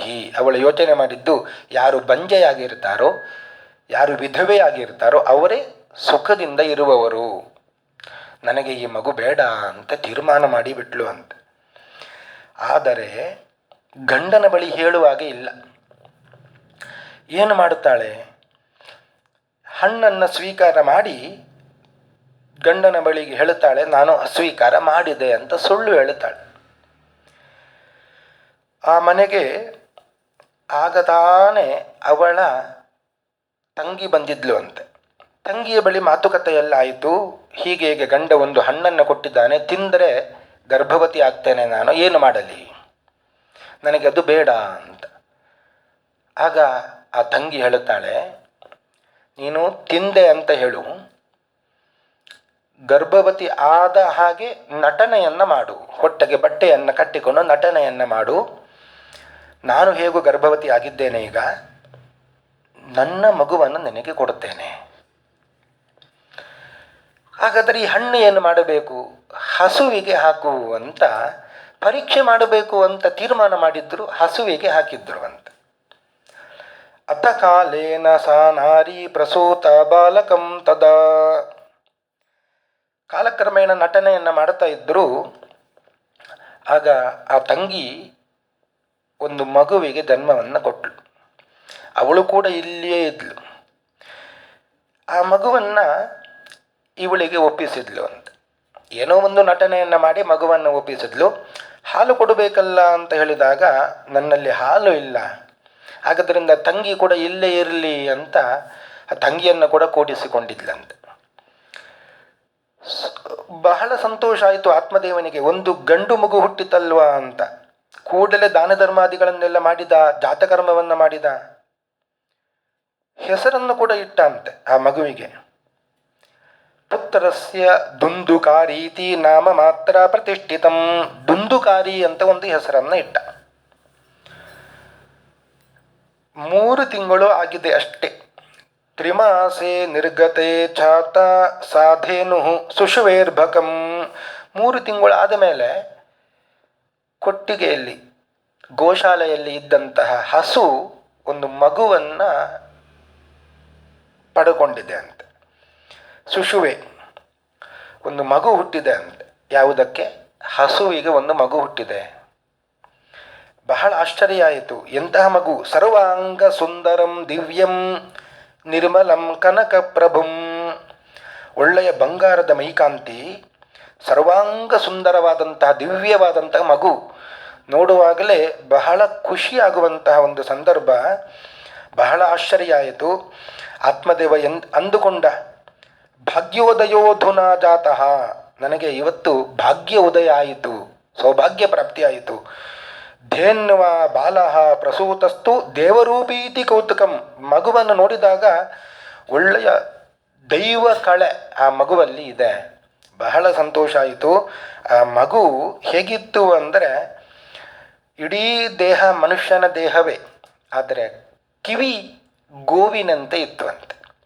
ಗೋವಿನಂತೆ ಕಿವಿ ಇದ್ದಿದ್ದರಿಂದ ಆ ಮಗುವಿಗೆ ಹೆಸರನ್ನು ಇಟ್ಟರು, ಗೋಕರ್ಣ ಅಂತ ಹೆಸರನ್ನು ಇಟ್ಟರು ಅಂತೆ. ಗೋಕರ್ಣ ಅಂತ ಹೆಸರು ಆಯಿತು. ಆದರೆ ಈ ಗೋಕರ್ಣ ಹೇಗಿದ್ದ ಅಂದರೆ, ಗೋಕರ್ಣ ಪಂಡಿತೋ ಜ್ಞಾನಿ. ಒಳ್ಳೆಯ ಪಂಡಿತ, ಒಳ್ಳೆಯ ಜ್ಞಾನಿ ಗೋಕರ್ಣ ಅಂದರೆ. ಈ ದುಂದುಕಾರಿ ಅಂತ ಮೊದಲು ಹುಟ್ಟಿದ್ದವ, ಅವನ ಹೆಂಡತಿಯ ತಂಗಿಯ ಮಗ ಅವ. ದುಂದುಕಾರಿ ಮಹಾಕಲಹ, ದುಷ್ಟ ಅಂತೆ, ದೊಡ್ಡ ಮಹಾದುಷ್ಟ ಆ ದುಂದುಕಾರಿ. ಎಷ್ಟು ಅನ್ಯಾಯ ಮಾಡ್ತಾ ಇದ್ದ ಅಂದರೆ, ಸ್ನಾನ ಶೌಚ ಕ್ರಿಯಾಹೀನೋ. ನಿತ್ಯ ಸ್ನಾನ ಮಾಡ್ತಾ ಇದ್ದಿಲ್ಲ, ಎಲ್ಲ ಕ್ರಿಯೆಗಳನ್ನು ಬಿಟ್ಟಿದ್ದ, ಸಂಧ್ಯಾ ವಂದನ ಇತ್ಯಾದಿ ಕ್ರಿಯೆಗಳನ್ನು ಬಿಟ್ಟಿದ್ದ. ದುರ್ಭಕ್ಷಿ, ಬೇಡವಾದ ಪದಾರ್ಥಗಳನ್ನು ತಿಂದಿರ್ತಾ ಇದ್ದ. ಕ್ರೋಧವರ್ಧಿತ, ಯಾವಾಗಲೂ ಕೋಪದಿಂದ ಕೂಡಿರುತ್ತಿದ್ದ. ದುಷ್ಪರಿಗ್ರಹಕರ್ತಾಚ ಶವಹಸ್ತೇನ ಭೋಜನಂ. ಬೇಡದ ಕೆಲಸವನ್ನೆಲ್ಲ ಮಾಡ್ತಾ ಇದ್ದ ಅಂತೆ.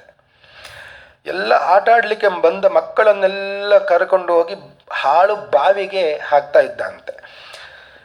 ಎಲ್ಲರೂ ಬಂದು ಕೂಡ ದೂರನ್ನು ಕೊಡಲಿಕ್ಕೆ ಪ್ರಾರಂಭ ಮಾಡಿದ್ರು. ಬಹಳ ದುಃಖ ಆಯಿತು ಆತ್ಮದೇವನಿಗೆ. ಈ ದುಂದುಕಾರಿ ಅಂತ ಒಂದು ಮಗನನ್ನು ಪಡೆದೆ, ಆದರೆ ಬಹಳ ವ್ಯಥೆ ಆಗ್ತಾ ಇದೆ ನನಗೆ. ತತ್ಪಿತ ಕೃಪಣಃ ಪ್ರೋಚ್ಚೈ ಧನಹೀನೋರುರೋಧ ವಂದ್ಯತ್ವಂ ತು ಸಮೀಚೀನಂ ಕುಪುತ್ರೋ ದುಃಖದಾಯಕ. ಮೊದಲು ಮಕ್ಕಳಿಲ್ಲ ಅಂತ ದುಃಖಗೊಂಡಿದ್ದ ಆತ್ಮದೇವ. ಮಕ್ಕಳಿಲ್ಲದ ಕಾರಣ ಬಹಳ ದುಃಖಗೊಂಡಿದ್ದ, ಮಕ್ಕಳಿಲ್ಲ ಅಂತ. ಮಕ್ಕಳಾದ ಮೇಲೆ ಇಂತಹ ಮಗು ಯಾಕೆ ಆಯಿತು ನನಗೆ ಅಂತ ದುಃಖ ಪಡಲಿಕ್ಕೆ ಶುರು ಮಾಡಿದ್ದ ಅಂತ. ವಂದ್ಯತ್ವಂ ತು ಸಮೀಚೀನಂ ಕುಪುತ್ರೋ ದುಃಖದಾಯಕ. ಅದಕ್ಕಿಂತ ಬಂಜೆಯಾಗಿ ಇರೋದೇ ಒಳ್ಳೆಯದು. ಮಕ್ಕಳನ್ನು ಪಡೆದುಕೊಳ್ಳದೆ ಇರುವುದೇ ಶ್ರೇಷ್ಠವಾದದ್ದು. ಕುಪುತ್ರೋ ದುಃಖದಾಯಕ. ಕೆಟ್ಟ ಮಕ್ಕಳು ಹುಟ್ಟಿದ್ರೆ ಅದಕ್ಕಿಂತ ದೊಡ್ಡ ದುಃಖ ಬೇರೆ ಯಾವುದೂ ಇಲ್ಲ ಅಂತ ತಿಳ್ಕೊಂಡು ಗೋಕರ್ಣನಲ್ಲಿ ಹೇಳಿದ, ಹೀಗೆ ಹೀಗೆ ಆಗಿದೆ, ನಿನ್ನ ಅಣ್ಣ ಅವ ದುಂದುಕಾರಿ ಬಹಳ ಉಪದ್ರವ ಕೊಡ್ತಾ ಇದ್ದಾನೆ, ಏನು ಮಾಡಲಿ? ಗೋಕರ್ಣ ಹೇಳಿದ, ಹೇಗೂ ವಯಸ್ಸಾಯಿತು ನಿಮಗೆ, ಅವನ ಬಗ್ಗೆ ವಿಚಾರ ಮಾಡಬೇಡಿ, ಸ್ವಲ್ಪ ಸಾಧನೆಗಾಗಿ ಕಾಡಿಗೆ ಹೋಗಿ ತಪಸ್ಸು ಮಾಡಿ ಅಂತ ಅವ ಹೇಳಿದ. ಅನ್ಯಸ್ಯ ದೋಷ ಗುಣ ಚಿಂತನ ಮಾಶು ಮುಕ್ತ್ವಾ ಸೇವಾ ಕಥಾ ರಸಮಹೋ ನಿತರಾಂಪಿ ಬತ್ವಂ. ಇನ್ನೊಬ್ಬರ ದೋಷವನ್ನು ಚಿಂತನೆ ಮಾಡುವ ಬದಲು ಕಾಡಿಗೆ ಹೋಗಿ ಭಗವಂತನ ಗುಣಚಿಂತನೆಯನ್ನು ಮಾಡು ಅಂತ ಆ ಮಗ ಗೋಕರ್ಣ ಹೇಳಿದ ಅಂತೆ. ಆಯಿತು ಅಂತ ಆ ಮಗ ಹೇಳಿದಲ್ಲ, ನಾನು ಹೋಗ್ತೇನೆ ಅಂತ ಕಾಡಿಗೆ ಹೋದ. ಅಲ್ಲಿ ಭಗವಂತನ ಚಿಂತನೆಯನ್ನು ಮಾಡುತ್ತಾ ಪ್ರಾಣ ತ್ಯಾಗ ಮಾಡಿದ. ಅವನ ಹೆಂಡತಿ ಮನೆಯಲ್ಲಿ ಇದ್ದಾಳೆ. ಅವಳಿಗೂ ಕೂಡ ಈ ಕೆಟ್ಟ ಮಗನಿಂದ ತುಂಬ ತೊಂದರೆ ಎಲ್ಲ ಆಗ್ತಾ ಇದೆ. ಮನೆಗೆ ವೇಶ್ಯೆಯರ ಪ್ರವೇಶ ಎಲ್ಲ ಆಯಿತು. ಅವರಿಗಾಗಿ ದುಡ್ಡು ಬೇಕು ಅಂತ ಹೇಳಿ ತಾಯಿಯನ್ನೇ ಕೊಂದು ಬಿಟ್ಟ ಅಂತೆ. ತಾಯಿ ಹಣವನ್ನು ಸಂಪತ್ತನ್ನು ಕೊಡುವುದಿಲ್ಲ ಅಂತ ಹೇಳಿ ತಾಯಿಯನ್ನೇ ಕೊಂದು ಬಿಟ್ಟ, ಹಾಳು ಬಾವಿಗೆ ಹಾಕಿದ ಅಂತೆ. ಅಂತೂ ಕೊನೆಗೆ ಈ ಮನೆ ದೊಡ್ಡ ಒಂದು ವೇಶ್ಯ ಗೃಹವೇ ಆಗಿ ನಿರ್ಮಾಣಗೊಂಡಿತು. ಗೋಕರ್ಣ ತಂದೆ ಹೋದ ಕೂಡಲೇ ತೀರ್ಥಯಾತ್ರೆಗೆ ಹೊರಟು ಬಿಟ್ಟಿದ್ದಂತೆ. ಇನ್ನು ಇಲ್ಲಿ ಇರಬಾರದು ಅಂತ ತೀರ್ಥಯಾತ್ರೆಗೆ ಹೊರಟು ಬಿಟ್ಟಿದ್ದ. ಆ ವೇಶ್ಯೆಯರೆಲ್ಲ ಒಮ್ಮೆ ತೀರ್ಮಾನ ಮಾಡಿದ್ರು ಅಂತ, ಪ್ರತಿದಿನ ಇವ ಸಂಪತ್ತು ಕೊಡುವುದಕ್ಕಿಂತಲೂ ಇವನನ್ನು ಒಮ್ಮೆ ಮುಗಿಸಿ ಬಿಟ್ಟರೆ ಇದೀ ಸಂಪತ್ತು ನಮ್ಮದೇ ಆಗ್ತದೆ ಅಂತ ವೇಶ್ಯೆಯರೆಲ್ಲ ಇವನನ್ನೇ ಕೊಂದು ಬಿಟ್ಟರು ಅಂತ. ಅವ ಸತ್ತ ಮೇಲೆ ಏನೋ ಆದ, ದೊಡ್ಡ ಪ್ರೇತನಾಗಿ ಬಿಟ್ಟ ಅಂತೆ. ಯಾಕೆ ಅಂದರೆ ಅಂತಹ ಕರ್ಮವನ್ನು ಮಾಡಿದ್ದವ, ಅವನಿಗೆ ಸದ್ಗತಿ ಆಗಲಿಲ್ಲ. ಅಂತಹ ಕುಕರ್ಮವನ್ನು ಮಾಡಿದ್ರಿಂದ ಪ್ರೇತನಾಗಿ ಬದುಕುತ್ತಾ ಇದ್ದಾನೆ. ಈ ಗೋಕರ್ಣ ಒಮ್ಮೆ ಯಾತ್ರೆಯನ್ನೆಲ್ಲ ಮುಗಿಸಿ ಮನೆಗೆ ಬಂದ ಅಂತ. ಮನೆಗೆ ಬಂದು ನೋಡುತ್ತಾನೆ ಇದೆಲ್ಲ ನಡೆದಿದೆ, ಎಲ್ಲ ಸರಿ ಮಾಡಿಕೊಂಡ. ಒಂದು ದಿವಸ ರಾತ್ರಿಯಲ್ಲಿ ಮಲ್ಕೊಂಡಿದ್ದಾನೆ. ಅರ್ಧರಾತ್ರಿಯ ಹೊತ್ತು ಬಾಗಿಲು ಶಬ್ದ ಮಾಡಿದ ಒಂದು ದೃಶ್ಯವನ್ನು ನೋಡಿದ ಅಂತೆ. ಯಾರೋ ಬಾಗಿಲನ್ನು ಬಡಿತಾ ಇದ್ದಾರೆ, ಯಾರು ಅಂತ ನೋಡೋಣ. ನಿಶೀತೆ ದರ್ಶಯಮಾಸ ಮಹಾರೌದ್ರತರಮುಪು. ಬಾಗಿಲನ್ನು ತೆಗೆದು ನೋಡ್ತಾನೆ. ಸಕರನ್ಮೇಷಃ ಸಕೃದ್ಹಸ್ತಿ ಸಕೃಚ್ಚ ಮಹಿಷೋಭವತ್ ಸಕೃದಿಂದ್ರ ಸಕೃಚ್ಚಾಗ್ನಿ ಪುನಶ್ಚ ಪುರುಷೋಭವತ್. ಒಮ್ಮೆ ನೋಡಿದಾಗ ಸಕರನ್ಮೇಷಃ ಆಡು ನಿಂತಿದೆ ಅಂತ. ಇನ್ನೊಮ್ಮೆ ನೋಡ್ತಾನೆ ಸಕೃದ್ ಹಸ್ತಿ ಆನೆಯಾಗಿ ಕಾಣುತ್ತಾ ಇದೆ. ಸಕೃಚ್ಚ ಮಹಿಷೋಭವತ್ ಒಮ್ಮೆ ಎಮ್ಮೆಯಾಗಿ ಕಾಣುತ್ತಾ ಇದೆ. ಸಕೃದ್ ಇಂದ್ರ ಸಕೃಚ್ಚ ಅಗ್ನಿ ಪುನಶ್ಚ ಪುರುಷೋಭವತ್ ಒಮ್ಮೆ ಇಂದ್ರನಾಗಿ ಕಾಣುತ್ತಾ ಇದ್ದಾನೆ, ಒಮ್ಮೆ ಅಗ್ನಿಯಾಗಿ ಕಾಣುತ್ತಾ ಇದ್ದಾನೆ. ಎಲ್ಲ ಆದಮೇಲೆ ಮತ್ತೆ ಪುರುಷನಾಗಿ ಕಾಣುತ್ತಾ ಇದ್ದಾನೆ ಅಂತ. ಗೋಕರ್ಣನಿಗೆ ಗೊತ್ತಾಯಿತು, ಇದು ಯಾವುದೋ ದುರ್ಗತಿಯನ್ನು ಹೊಂದಿದ ಪ್ರೇತ ಇರಬೇಕು ಅಂತ ಗೊತ್ತಾಯಿತು. ಧೈರ್ಯ ಮಾಡಿಕೊಂಡು ತೀರ್ಥವನ್ನು ಪ್ರೋಕ್ಷಣೆ ಮಾಡಿ ಕೇಳಿದ ಅಂತೆ, ನೀನು ಯಾರು ಅಂತ. ಕಸ್ತ್ವಂ ಉಗ್ರತರೋ ರಾತ್ರೌ ಕುತೋ ಯಾತೋ ದಶಾಮಿಮಾಂ ಕಿಂ ವಾ ಪ್ರೇತಃ ಪಿಶಾಚೋವ ರಾಕ್ಷಸೋಸೀತಿ ಸಂಸನಃ. ನೀನು ಯಾರು? ಈ ಉಗ್ರತರ ಅಂತ ರೂಪವನ್ನು ಇಟ್ಟುಕೊಂಡು ಈ ರಾತ್ರಿಯಲ್ಲಿ ಯಾಕೆ ಬಂದಿದ್ದಿ? ನೀನು ಪ್ರೇತವೋ ಪಿಶಾಚಿಯೋ ಅಥವಾ ರಾಕ್ಷಸನೋ ಹೇಳು ಅಂತ ಹೇಳಿದಾಗ ಆ ಪ್ರೇತವೇ ಮಾತನಾಡಲಿಕ್ಕೆ ಪ್ರಾರಂಭ ಮಾಡಿದ್ದು ಅಂತೆ. ಅಹಂ ಭ್ರಾತ ತ್ವದೀಯೋಸ್ಮಿ ದುಂದುಕಾರೀತಿ ನಾಮತಃ ಸ್ವಕೀಯೇನೈವ ದೋಷೇಣ ಬ್ರಹ್ಮತ್ವಂ ನಾಶಿತಂ ಮಯಾ. ನಾನು ನಿನ್ನ ಭ್ರಾತ ಸಹೋದರನಾಗಿದ್ದೇನೆ, ದುಂದುಕಾರಿ ಅಂತ ನನ್ನ ಹೆಸರು. ಸ್ವಕೀಯೇನೈವ ದೋಷೇಣ ನನ್ನದೇ ಆದ ದೋಷದಿಂದ ನಾನು ಪ್ರೇತನಾಗಿ ಪರಿವರ್ತನೆಗೊಂಡಿದ್ದೇನೆ, ಸದ್ಗತಿ ಆಗಲಿಲ್ಲ. ನಾನು ಮಾಡಿದ ಪಾಪಕರ್ಮಗಳು ಎಷ್ಟು ಅಂದರೆ ಕರ್ಮಣೋ ನಾಸ್ತಿ ಸಂಖ್ಯಾಮೇ. ನಾನು ಮಾಡಿದ ಪಾಪಕರ್ಮಕ್ಕೆ ಸಂಖ್ಯೆಯೇ ಇಲ್ಲ, ಲೆಕ್ಕವೇ ಇಲ್ಲ. ಅಷ್ಟು ಪಾಪಕರ್ಮವನ್ನು ಮಾಡಿದ್ದೇನೆ. ಆದ್ದರಿಂದಲೇ ಪ್ರೇತತ್ವ ಬಂದಿದೆ ನನಗೆ. ವಾತಾಹಾರೇಣ ಜೀವಾಮಿ, ಗಾಳಿಯನ್ನು ತಿಂದು ಬದುಕುತ್ತಾ ಇದ್ದೇನೆ. ನನಗೆ ಈ ಪ್ರೇತತ್ವದಿಂದ ನಿವೃತ್ತಿ ಆಗಬೇಕು, ನೀನು ನನಗೆ ಅನುಗ್ರಹ ಮಾಡಬೇಕು. ಗೋಕರ್ಣೋ ವಚನಂ ಶ್ರುತ್ವಾ ತಸ್ಮೈ ವಾಕ್ಯಂ ಅತಾಬ್ರವೀತ್. ಅವನ ಮಾತನ್ನೆಲ್ಲ ಕೇಳಿ ಗೋಕರ್ಣ ಹೇಳಿದ ಅಂತೆ, ನಿನಗೆ ಇಂತಹ ಪರಿಸ್ಥಿತಿ ಬರುತ್ತದೆ ಅಂತ ನನಗೆ ಗೊತ್ತಿತ್ತು. ಆದ್ದರಿಂದಲೇ ಗಯಾಕ್ಕೆ ಹೋಗಿದ್ದೆ, ಗಯಾದಲ್ಲಿ ನಿನಗೂ ಕೂಡ ಶ್ರಾದ್ದ ಮಾಡಿ ಬಂದಿದ್ದೇನೆ ಅಂತ ಗೋಕರ್ಣ ಹೇಳಿದಾಗ ಆ ದುಂದುಕಾರಿ ಎಂಬ ಪ್ರೇತ ಹೇಳುತ್ತದೆ, ಗಯಾ ಶ್ರಾದ್ದ ಶತೇನಾಪಿ ಮುಕ್ತಿರ್ಮೇನ ಭವಿಷ್ಯತಿ.